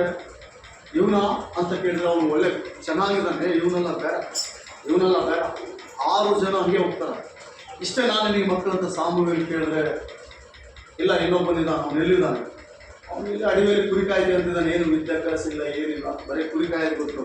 ಅವನ್ನೇ ಕರ್ಕೊಂಡು ಏನ್ ಮಾಡ, ಅವ್ನು ಕರ್ಕೊಂಬ. ಅವನು ಕರ್ಕೊಂಬಂದು ಸಾಮವೇಲ್ ಮುಂದೆ ಮಣಕಲ್ ಹಾಕಿದವನು. ಸಾಮವೇಲ ಕಪ್ಪಿನಲ್ಲಿ ಎಣ್ಣೆ ಹಾಕಿದ ಅಭಿಷೇಕ ಮಾಡಿದ. ಆ ಅಭಿಷೇಕ ಹೊಂದಿದಂತ ವ್ಯಕ್ತಿ ದಾವೀದ್ ಮಹಾರಾಜ. ಅಭಿಷೇಕ ಹೊಂದಿದಂತ ವ್ಯಕ್ತಿಯೇ. ಈಗ ಅಭಿಷೇಕ ಯಾರಿಂದ ಬಂತು ಹೇಳಿ? ಸಾಮವೇಲ್. ನೋಡ್ರಿ, ನಮ್ಮ ಮಕ್ಕಳು ನಮ್ಮ ಹತ್ರ ಇದ್ರೆ, ನಾವು ಬೆಳೆಸಿದ್ರೆ ಇನ್ನೊಬ್ಬರಿಗೆ ಅವ್ರು ಪವರ್ಫುಲ್ ಆಗಿರಲ್ಲ. ಯಾವಾಗಲೂ ಅವ್ರು ದೇವರ ಸಂಧಿಯಲ್ಲಿ ಬೆಳಿಬೇಕು, ದೇವರ ಪ್ರಾರ್ಥನೆಯಲ್ಲಿ ಇರ್ಬೇಕು. ಹಲ್ಲೆಲೂಯಾ. ನಮ್ಮ ಮಕ್ಕಳಿಗೆ ಕಲಿಸ್ಬೇಕು, ನಮ್ಮ ಮಕ್ಕಳಿಗೆ ಕಲಿಸ್ಬೇಕು. ಮನೆ ಉಪವಾಸ ಪ್ರಾರ್ಥನೆಯಲ್ಲಿ ನಾವೆಲ್ಲರೂ ಚೈನ್ ಪ್ರಾರ್ಥನೆ ಮಾಡ್ತಾ ಇದ್ವಿ. ಆ ಜಾಶು ಕೂಡ ಮಣಕಲಾಗಿ ಪ್ರಾರ್ಥನೆ ಮಾಡ್ತಾ ಇದ್ವಿ. ನನಗೆ ತುಂಬಾ ಸಂತೋಷ ಆಯ್ತು. ಅದಕ್ಕೆ ಅವ್ನು ಗದರ್ಸಲ್ಲಿ ಕೂಡ ಬಿಟ್ಬಿಟ್ಟಿದ್ದೀನಿ. ಈಗ ಪ್ರಾರ್ಥನೆ ಮಾಡಿ ದೇವ್ರಿಗೆ ಹೇಳಿದ್ರೆ ಮಾಡ್ತೀವಿ, ಗದರ್ಸನ್ನು ಪ್ರಭು ಅಂತ. ಪ್ರಾರ್ಥನೆ ಮಾಡೋರು ನೋಡಿದ್ರೆ ಭಯಪಡಬೇಕು ಸ್ವಲ್ಪ. ಹೌದೇ ಇರ್ತಾರೆ? ಪ್ರಾರ್ಥನೆ ಮಾಡೋದು ನೋಡಿದ್ರೆ ಭಯಪಡ. ಪ್ರಾರ್ಥನೆ ಇದ್ದವ್ರಿಗೆ ಭಯಪಡಬಾರ್ದು ನಾವು. ಯಾವಾಗ ಬಿಡಿಸ್ಕೊಂಡು ಅಂತ ಹೇಳ್ಬೇಕು. ಪ್ರಾರ್ಥನೆ ಇದ್ದವ್ರಿಗೆ ಭಯಪಡಬೇಡ್ರಿ, ಪ್ರಾರ್ಥನೆ ಇದ್ದವ್ರಿಗೆ ಭಯಪಡ್ರಿ. ಪ್ರಾರ್ಥನೆ ಜೀವಿತ ಇದ್ದವ್ರಿಗೆ ಭಯಪಡ್ರಿ. ಪ್ರಾರ್ಥನೆ ಜೀವಿತ ಅಷ್ಟಿಷ್ಟಲ್ಲ, ಭಾಳ ಭಯಂಕರವಾಗಿ. ಅದಕ್ಕೆ ನಾನು 1 ದಿವಸನೂ ಪ್ರಾರ್ಥನೆ ಮಾಡೋದು ಬಿಡಲ್ಲ, ಪ್ರಾರ್ಥನೆ ಮಾಡೋದು ನಿಲ್ಲಿಸಲ್ಲ. ನಾನು ಒಬ್ಬ ವಿಷಯದಲ್ಲಿ ಏನಾದ್ರು ನೊಂದ್ಕೊಂಡಿರಂದ್ರೆ ನೆಕ್ಸ್ಟ್ ಅವ್ರ ಗತಿನೇ ಬೇರೆ ಆಗಿರ್ತದೆ. ಆ ಸ್ಥಿತಿಯಲ್ಲಿ ನಾವು ಪ್ರಾರ್ಥನೆ ಜೀವಿತ ಇದೆ. ಆ ಲೆವೆಲಲ್ಲಿ ಅದನ್ನು ತರಬೇಕು ನಾವು. ಪ್ರಾರ್ಥನೆ ಜೀವಿತ ಬೇರೆ ಗಮನಿಸ್ರಿ. ನಮ್ಮ ಮಕ್ಕಳಿಗೆ ನಾವು ಕಲಿಸ್ಬೇಕಾದಂಥ ಪ್ರಾರ್ಥನೆ, ಒಳ್ಳೆ ಒಳ್ಳೆ ಹಾಡುಗಳು. ಇಲ್ಲಿ ಬಂದು ಕತ್ತೆ ಸ್ವರ ಅಂತ ಹೇಳಿ ಕೆಲವು ಮಕ್ಕಳು ಕತ್ತೆ ಸ್ವರಗಳಿರ್ತಾವೆ. ಕತ್ತೆ ಸ್ವರಗಳು ಬಾಯಕ್ಕೆ ಮೈಕ್ ತುರ್ಬಿಡ್ಬೇಕು ಅನ್ಸುತ್ತೆ. ಕಲಿಸ್ಬೇಕು ಮಕ್ಕಳಿಗೆ ಮಾಡೋ ಕ್ರಮ. ಮನೆಯಲ್ಲಿ ಕ್ರಮ, ಮನೆಯಲ್ಲಿ ಕ್ರಮ. ಹಲ್ಲೆಲೂಯಾ. ನಮ್ಮ ಪಿಚ್ಚಕ್ಕಿದ್ದಾಳೆ ಅನ್ಸಕ್ಕೆ ನಮ್ಗೆ ಪಿಚ್ಚಕ್ಕ ಹಲ್ಲೆಲೂಯಾ ಅಂತಿರ್ತಾಳೆ ಯಾವಾಗಲೂ. ನಾನು ಹೋದ್ರೆ ಸಾಕು, ಏಸಯ್ಯ ಒಚ್ಚ ಚೂಡವ್ವ. ನಮ್ಮ ಮಕ್ಕಳಿಗೆ ಕ್ರಮ ಕಲಿಸ್ಬೇಕು. ಒಳ್ಳೆ ಆಟ ಆಡ್ಬೇಕು ಮಕ್ಕಳು ಸಭೆಯಲ್ಲಿ, ಒಳ್ಳೆ ಆಟ ಆಡ್ಬೇಕು. ಹಲ್ಲೆಲೂಯಾ. ಮಕ್ಕಳು ಕ್ರಮವಾಗಿಲ್ಲದೆ ಹೋದ್ರೆ ಅವ್ರು ಹೋದಂತೆ ಲೆಕ್ಕ. ಈಗೆಲ್ಲ ಇವಾಗ ಇರ್ತಾರೆ, ಆಮೇಲೆ ರಕ್ಕೆ ಬಂದ ನಿನಗೆ ಒಂದು ಕುಚ್ಚನ ಅವ್ರು ತಿಳ್ಕೊಂಬಕ್ಕಾಗಲ್ಲ. ಪ್ರಿಯರೇ ಗಮನಿಸ್ರಿ, ನಮ್ಮ ಮಕ್ಕಳಿಗೆ ನೀವು ಪ್ರಾರ್ಥನೆ ಮಾಡಿದ್ರೆ ಮಕ್ಕಳು ಪ್ರಾರ್ಥನೆ ಮಾಡ್ತಾರೆ. ಸಣ್ಣ ನಾವು ಮೊನ್ನೆ ಉಪವಾಸ ಪ್ರಾರ್ಥನೆಯಲ್ಲಿ ಪ್ರಾರ್ಥನೆ ಮಾಡಿದ್ರೆ ನಮ್ಮ ಕೈ ಹಿಡಿದು ಮೊಣಕಲಾಗಿ ಪ್ರಾರ್ಥನೆ. ಅವತ್ತು ನನ್ನ ಹತ್ರ ಮೊಬೈಲ್ ಇಲ್ಲ, ಮೊಬೈಲ್ ಇದ್ರೆ ನಾನು ಫೋಟೋ ಹೊಡಿತಿದ್ದೆ. ಪ್ರಾರ್ಥನೆ ಮಾಡುವಲ್ಲಿ ಭಯಪಡ್ರಿ. ಪ್ರಾರ್ಥನೆ ಎಲ್ಲಿದೆ ಅಲ್ಲಿ ಆಶೀರ್ವಾದ ಇದೆ. ಸ್ವಲ್ಪ ಹುಡುಕವಾಗಿ ನಾವು ಮುಗಿಸ್ಕೊಳ್ಳೋದು ಬೇಗ. ಅವನ ತಲೆಯ ಮೇಲೆ ಕ್ಷೌರ ಕತ್ತಿಯನ್ನು ಬರಗೊಳಿಸುವುದಿಲ್ಲ. ಏನು ಮಾಡೋಲ್ಲ, ಏನ್ ಮಾಡ್ಬಾರ್ದು ಅಂತ ಕತ್ರಿ ಆಗ್ಬಾರ್ದು. ಅವ್ನ ಕೂದಲಿಕ್ಕೆ, ಅವನ ಕೂದಲದಲ್ಲಿ ಅಭಿಷೇಕ ಇದೆ. ಕೂದಲಿನಲ್ಲಿ ಏನಿದೆ ಅಂದ್ರೆ ನೋಡ್ರಿ, ಯಾರಲ್ಲಿ ಯಾವ ಅಭಿಷೇಕ ಇದೆ ಗೊತ್ತಾಗಲ್ಲ, ನಮಗೆ ಗೊತ್ತೇ ಆಗಲ್ಲ. ಎಲೆಯನ ಅಭಿಷೇಕ ಅವನ ಕಂಬಳಿಯಲ್ಲಿದೆ. ಎಲೆಯನ ಅಭಿಷೇಕ ಎಲ್ಲಿದೆ? ಕಂಬಳಿ ಅಂದ್ರೆ ಸಾಧಾರಣವಾಗಿ ಎಲೆಯನ್ನು ಕೂಡ ಕುರುಬನೆ ಇರ್ಬೋದು, ಅವನ ಕಂಬಳಿ ಯಾವಾಗ ಇರ್ತದೆ. ಈ ಕಂಬಳಿ ತೆಗೆದುಕೊಂಡು ಬಂದು ಯಾವಾಗ ಎಲಿಷನ ಮೇಲೆ ಹಾಕ್ಬಿಟ್ರೆ ಈ ಕಂಬಳಿಯಲ್ಲಿರುವ ಅಭಿಷೇಕ ಎಲಿಷನ ಮೇಲೆ.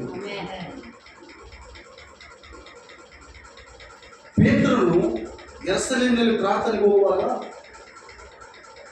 ಪೇತ್ರನ ಬಟ್ಟೆಗಾಗಿ ಕಾಯ್ತಾ ಇದ್ರಂತ ಜನ. ಅವನ ಬಟ್ಟೆ ಏನಾದ್ರು ಟಚ್ ಮಾಡಿದ್ರೆ ನಮ್ಮ ರೋಗ ಗುಣ ಆಗ್ತದೆ. 12 ವರ್ಷದಿಂದ ರಕ್ತ ಹರಿಯುವಂತ ಒಬ್ಬ ಸ್ತ್ರೀ, 12 ವರ್ಷದಿಂದ ಯಾವ ವೈದ್ಯರಿಂದ ಗುಣ ಹೊಂದದಂತಹ ವ್ಯಕ್ತಿ ಯೇಸು ಸ್ವಾಮಿನ ಉಡುಪಿನ ಆ ವಸ್ತ್ರವನ್ನು ಮುಟ್ಕೊಂಡು ಆಕೆಗೆ ರಕ್ತ ಹರಿಯೋದು ನಿಂತು. ಆತನ ವಸ್ತ್ರ. ಈಗ ಸಾಮವೇಲನು ದಾವೀದನ ಅಭಿಷೇಕ ಮಾಡ್ಬೇಕಂದ್ರೆ ದೇವರು ಹೇಳ್ತಾನೆ, ಎಣ್ಣೆ ತೆಗೆದುಕೊಂಡು ಹೋಗಿ ಅಭಿಷೇಕ ಮಾಡೋದು. ಎಣ್ಣೆ ಯಾವುದಕ್ಕೆ ಸೂಚನೆ? ಪರಿಶುದ್ಧಾತ್ಮನಿಗೆ ಅಭಿಷೇಕಕ್ಕೆ ಸೂಚನೆ. ಒಂದು ಮಾತು ಹೇಳ್ತಾ ದಾವೀದನಿಗೆ ದೇವರು, ನಿನ್ನ ಸಿಂಹಾಸನವನ್ನು ಸೂರ್ಯ ಇರುವವರೆಗೆ ಬದಲಾವಣೆ ಮಾಡದೇ ಇಲ್ಲ. ನಾನು ಎಲ್ಲ ರಾಜರು ಬದಲಾಗಿದ್ದಾರೆ, ಎಲ್ಲ ರಾಜರು ಬದಲು ಮಾಡಿದ್ದಾರೆ ದೇವರು. ಎಲ್ಲ ರಾಜರನ್ನು ಇಳಿಸಿದಾನೆ, ಆದರೆ ದಾವೀದನ ಸಿಂಹಾಸನ ಮಾತ್ರ ಸ್ಥಿರವಾಗಿದೆ. ಸೂರ್ಯನಿರುವವರೆಗೂ ನಿನ್ನ ಸಿಂಹಾಸನ ಸ್ಥಿರವಾಗಿರ್ತದೆ, ನಾನು ಅದನ್ನು ಬದಲಾಯಿಸಲ್ಲ. ನೀನು ತಲೆ ಮಾಡಬೇಕಿರ್ತದೆ. ಅಂದ್ರೆ ದಾವೀದನಲ್ಲಿ ಏನಷ್ಟು ಬಲ ಇದೆ? ದಾವೀದನಲ್ಲಿ ಏನು ಅಷ್ಟು ಬಲ ಇದೆ? ಏನಷ್ಟು ದೇವರಷ್ಟು ಅವನ್ನ ಪ್ರೀತಿಸಿದಾನೆ ಹೇಳ್ಬೇಕು.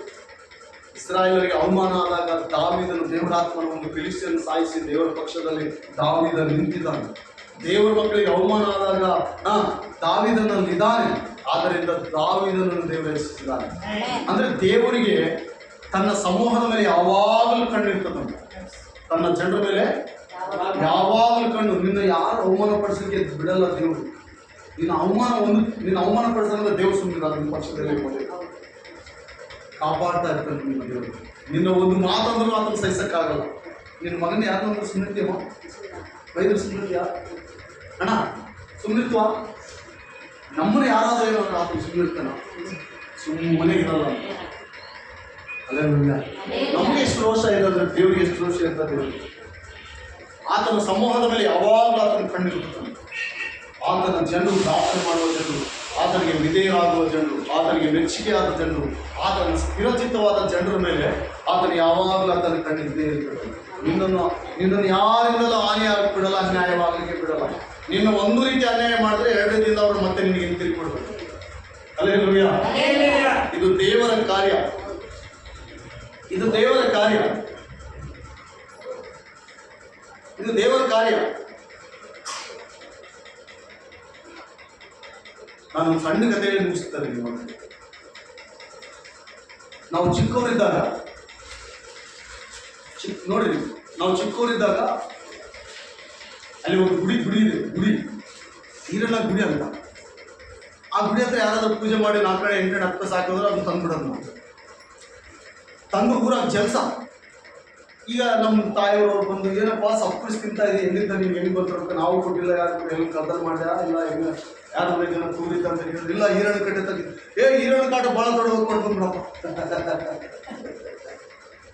ಏನ ಈರಣ್ಣ ಕಾಟ ಅದು ಏನಿಲ್ಲ ಪಾಪ, ಕಲ್ಲದು ನಮಗೆ ಗೊತ್ತಿಲ್ಲಲ್ಲ. ಹೋಗಿ ಮತ್ತೆ ಇದ್ದಂಗೆ ಅದು ಬಿಟ್ಟು ಬರೋದು. ಅದು ಮತ್ತೆ ನಂಬಾಲೆ. ಇವಾಗ ಹೇಳಿವಿ, ಇನ್ನೊಂದ್ಸಲ ತಾಂದ್ರೆ ಯಾರಿಗೆ ಹೇಳ್ದಂಗೆ ತಿಂತಿದ್ವಿ, ಯಾರಿಗೆ ಗೊತ್ತಾಗಲ್ಲ. ಮತ್ತೆ ಅಷ್ಟೇ ಅದೇ ಹಂಗಿದ್ರೆ ಯೇಸು ಸ್ವಾಮಿ ಹೆಂಗಿರ್ತಾನೆ ಹೇಳಿ. ಹೌದಲ್ಲ ಪ್ರೇರೆ? ದೇವಾದ ದೇವರು ನಮ್ಮನ್ನು ಆಶೀರ್ವಾದ ಮಾಡಲಿಕ್ಕೆ ಸಾಮವೇಲು ಭಯಂಕರವಾದಂಥ ಪ್ರವಾದಿ. ನಮ್ಮ ಕೈಯಲ್ಲಿ ನಮ್ಮ ಮಕ್ಕಳು ಇರಬಾರ್ದು, ದೇವರ ಕೈಯಲ್ಲಿ ಮಕ್ಕಳು ಪ್ರತಿದಿನ ಪ್ರಭಾ ಈ ಮಕ್ಕಳನ್ನು ಉಪಯೋಗಿಸು, ಸಹಾಯ ಮಾಡು. ನನ್ನ ಮಕ್ಕಳಲ್ಲ ಇವು, ನಿನ್ನ ಮಕ್ಕಳು. ನೀನು ಬೆಳೆಸು, ನೀನು ಸಹಾಯ ಮಾಡಿ, ನೀನು ಆರೋಗ್ಯ ಕೊಡು, ನೀನು ಕೃಪೆ ಮಾಡಪ್ಪ ಎಂಬುದಾಗಿ ನಾವು ಹೇಳಿದ್ರೆ ದೇವರು ಅತ್ಯುನ್ನತವಾಗಿ ಈ ತಾಯಿಗೆ ಮಾಡ್ತಾ ಇದ್ದಾಳೆ. ಯಾರು ಅನ್ನ ಹೋಗಿ ಎಲೆ ಆ ದೇವ್ರ ಸಮ್ಮುಖದಲ್ಲಿ ಬಿಡ್ತಾ ಇದ್ದಾಳೆ. ದೊಡ್ಡ ಪ್ರವಾದಿ ಆದ. ಈಗ ಅಭಿಷೇಕ ಪಟ್ಟಕ್ಕೆ ಬರ್ಬೇಕಂದ್ರೆ ಸಾಮವೇಲನ್ನು ಕಂಪಲ್ಸರಿ ಇರ್ಬೇಕು. ಯಾರಾದ್ರೂ ಅಭಿಷೇಕ ಹೊಂದಬೇಕಂದ್ರೆ, ರಾಜನ ಸಿಂಹಾಸನಕ್ಕೆ ಎತ್ತಬೇಕಂದ್ರೆ ಮೊದಲು ಸಾಮುವೇಲನ ಹತ್ರ ಬಂದೇ ಎಣ್ಣೆ ಒಳಿಸ್ಕೊಂಡು ಹೋಗ್ಬೇಕು. ಅಂದ್ರೆ ಪ್ರಾರ್ಥನೆ ಮಾಡಿಸ್ಕೊಂಡು ಹೋಗ್ಬೇಕು. ಅಷ್ಟು ದೊಡ್ಡ ಪದವಿಯಲ್ಲಿ ದೇವರು ಅವನು ಇಟ್ಟಿದ್ದಾನೆ. ಈ ಆತ್ಮೀಯ ಸಹೋದರಿ, ನನ್ನ ಸಹೋದರ, ನಮ್ಮ ಜೀವ ಇರುವವರೆಗೆ ಇದನ್ನು ನಾವೇನು ತೀರ್ಮಾನ ಮಾಡಿದ್ವಿ? ಪ್ರಾರ್ಥನೆ ಪ್ರಾರಂಭದಲ್ಲಿ ನಾವೇನು ತೀರ್ಮಾನ ಮಾಡಿದ್ವಿ? ಯಾರು ಮಾಮೂಲಿ ಅಂತ ಹೇಳಕ್ಕಾಗ್ತದ? Hallelujah, hallelujah. ಅದು ಮಾಮೂಲಿ ಅಂತ ಹೇಳಕ್ಕಾಗ್ತದ? ಹಿಂಗೆ ಮಾತು ಕೊಡೋದು ಮಾಮೂಲಿ ಅದೇ ಅಂತ ಹೇಳಿದ್ರೆ ನಿನ್ನಲ್ಲಿ ದುರಾತ್ಮ ಇದೆ, ದೇವರಾತ್ಮ ಇಲ್ಲ ಅಂತ ಅರ್ಥ. ದುರಾತ್ಮ ಕಾರ್ಯ ದೇವ್ರನ್ನ ಈಜಿಯಾಗಿ ತಗೊಬೋದು, ದೇವ್ರನ್ನ ಕೇರ್ಲೆಸ್ ಆಗಿ ಮಾತಾಡೋದು, ಇದು ದುರಾತ್ಮನ ಕಾರ್ಯ ಹೊರತು ಇದು ದೇವರ ಕಾರ್ಯ ಅಲ್ಲ. ಆದ್ದರಿಂದ ಬಹಳ ಜಾಗ್ರತೆ. ನೆಕ್ಸ್ಟ್ ವಿಮೋಚನೆ ಕಾಂಡ, ಕೊನೆಯದಾಗಿ ವಿಮೋಚನೆ ಕಾಂಡ 15ನೇ ಅಧ್ಯಾಯ 20-21. ಕೊನೆಯದಾಗಿ ದೇವರು ನಮ್ಮೆಲ್ಲರನ್ನ ಆಶೀರ್ವಾದ ಮಾಡಿ. ಅರೋರನ ಅಕ್ಕನಾದ ಮಿರ್ಯಾಮಳು ಪ್ರತಿದಿನ ಪ್ರವಾದನೆಯಾಗಿದ್ದ ದಮ್ಮಡಿಯನ್ನು ಕೈಯಲ್ಲಿ ತೆಗೆದುಕೊಂಡು ಸ್ತ್ರೀಯರೆಲ್ಲರ ದಮ್ಮಡಿಗಳನ್ನು ಹಿಡಿದು ನಾಟ್ಯವಾಡುತ್ತಾ ಆಕೆ ಹಿಂದೆ ಹೋಗುತ್ತಿರಲು ಮಿರ್ಯಾಮಳು ಅವರ ಹಾಡಿಗೆ ಹೀಗೆ ಪಲ್ಲವಿ ಹಾಡಿದಳು. ಯೆಹೋವನನ್ನು ಗಾನ ಮಾಡಿರಿ, ಆತನು ಮಹಾಜಯಶಾಲಿಯಾಗಿದ್ದಾನೆ.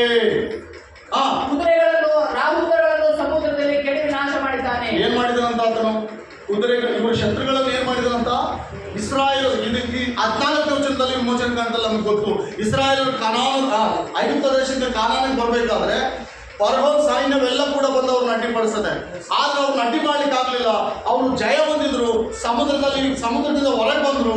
ಈ ಶತ್ರುಗಳು ಮಾತ್ರ ಸಮುದ್ರದಲ್ಲಿ ನಾಶವಾದ್ರು. ಆದ್ರೆ ಇದಕ್ಕೆ ಮಿರ್ಯಾಮ ಏನ್ ಹೇಳ್ತದ ಗೊತ್ತಾ? ಕೃತಜ್ಞತೆ ಹೇಳ್ತಾ ಇದ್ದಾಳೆ, ದೇವರು ನಮಗೆ ಮಹಾಜಯಶಾಲಿ ಆಗಿದ್ದಾನೆ. ಆಡ್ತಾ ಇದ್ದಾರೆ, ದೇವರು ನಮಗೆ ಮಹಾಜಯಶಾಲಿ ಆಗಿದ್ದಾನೆ. ದೇವ್ರನ್ನ ವರ್ಣಿಸ್ಬೇಕು ಬೇರೆ. ಅನ್ಯ ಜನರ ಮಧ್ಯದಲ್ಲಿ, ನೀನಿರುವ ಸ್ಥಳದಲ್ಲಿ, ನೀನು ಹೋಗುವ ಸ್ಥಳದಲ್ಲಿ ದೇವರ ನಾಮ ಮಹಿಮೆ ಹೊಂದಬೇಕು. ಹಲ್ಲೆಲೂಯಾ. ಯಾರೋ ಜನರಿಗೆ ಎದಕ್ಕೆಂದು, ಮನುಷ್ಯರಿಗೆ ಎದಕ್ಕೆಂದು ನಾವು ಸುಮ್ಮನೆ ಕುಂತ್ರೆ ನಾವು ದೇವ್ರ ಮಕ್ಕಳು ಆಗ್ಲಿಕ್ಕೆ ಸಾಧ್ಯ ಇಲ್ಲ. ನೀನು ಎಲ್ಲಿದ್ರು ಅಲ್ಲಿ ದೇವ್ರ ನಾಮ ಮಹಿಮೆ ಹೊಂದಬೇಕು. ಕಣ್ಮುಚ್ಚಿ ಎಲ್ಲರೂ ದೇವರ ಆಶೀರ್ವಾದ ಮಾಡಲಿ. ಎಲ್ಲರೂ ಕಣ್ಮುಚ್ಚಿ ಪ್ರಾರ್ಥನೆ ಮಾಡೋಣ. ಸರ್ವಶಕ್ತನಾದ ದೇವರು ನಮ್ಮೆಲ್ಲರನ್ನ ಆಶೀರ್ವಾದ ಮಾಡಲಿ. ಹಲ್ಲೆಲೂಯಾ.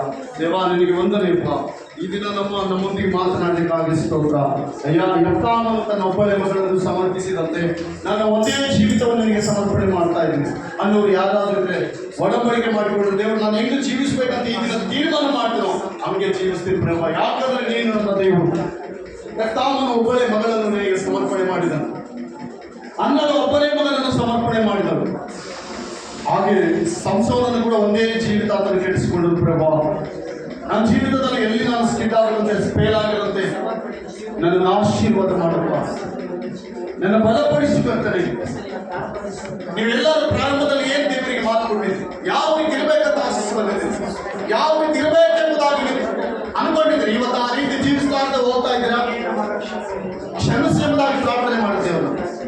ಇನ್ನೊಂದ್ಸಲ ಪ್ರಭಾ, ನೀನು ಮೊದಲು ನಾನು ಏನು ಒಡಂಬಡಿಕೆ ಮಾಡ್ಕೊಂಡಿದ್ದೀನೋ, ನನ್ನ ಜೀವಿತದಲ್ಲಿ ಯಾವ ರೀತಿ ನಾನು ಇರಬೇಕಂತ ಆಶಿಸಿದ್ದೀನೋ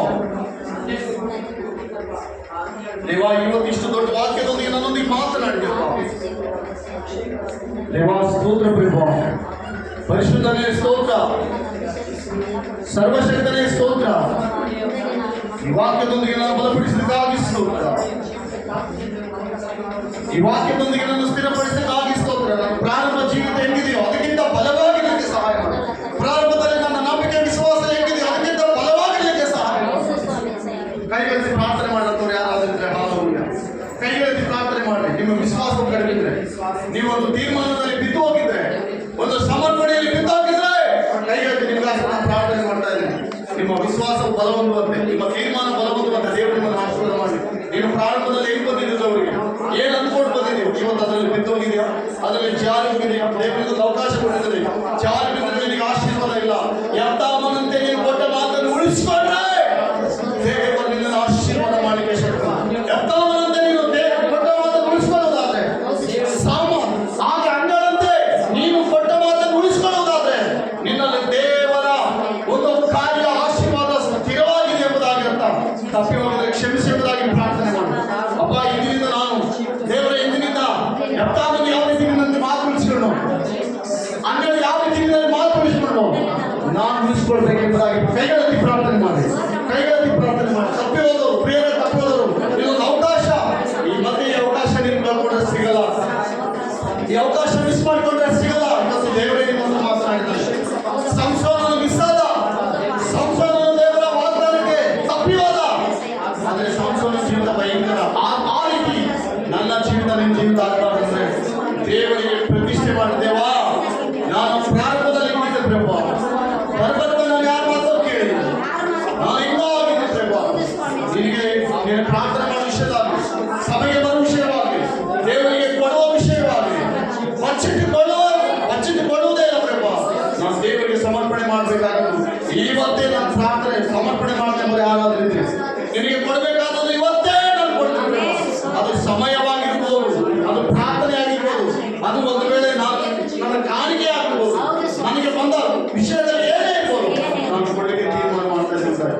ಇಲ್ಲಿವರೆಗೂ ಸಿಕ್ಕಿದೆಯಾ?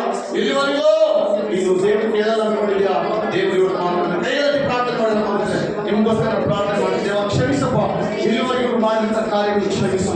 ಈ ದಿನ ಪ್ರಭಾ ನೀನು ಮಾತನಾಡಿದ್ಯಾ, ಇವರು ಪ್ರಾರಂಭದಲ್ಲಿ ನೀವು ಅದರಾಗೆ ನಾವು ಮಾತನ್ನು ಹಂಚಿಕೊಳ್ಳಕ್ಕೆ ಸಹಾಯ ಮಾಡಿ, ಆಶೀರ್ವಾದ ಮಾಡಿ, ಸ್ತೋತ್ರ, ಬಲಪಡಿಸಿರಿ, ಸ್ತೋತ್ರ, ಹಲ್ಲೆಲೂಯಾ, ಹಲ್ಲೆಲೂಯಾ, ಹಲ್ಲೆಲೂಯಾ, ಸ್ತೋತ್ರಪ್ಪ.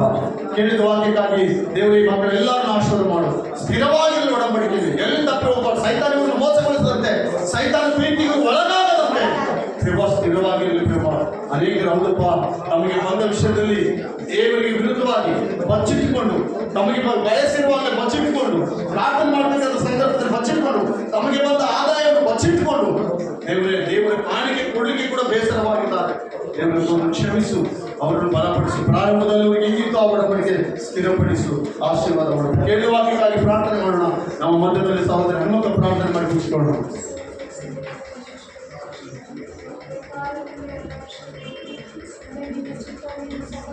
ಮೈಕ್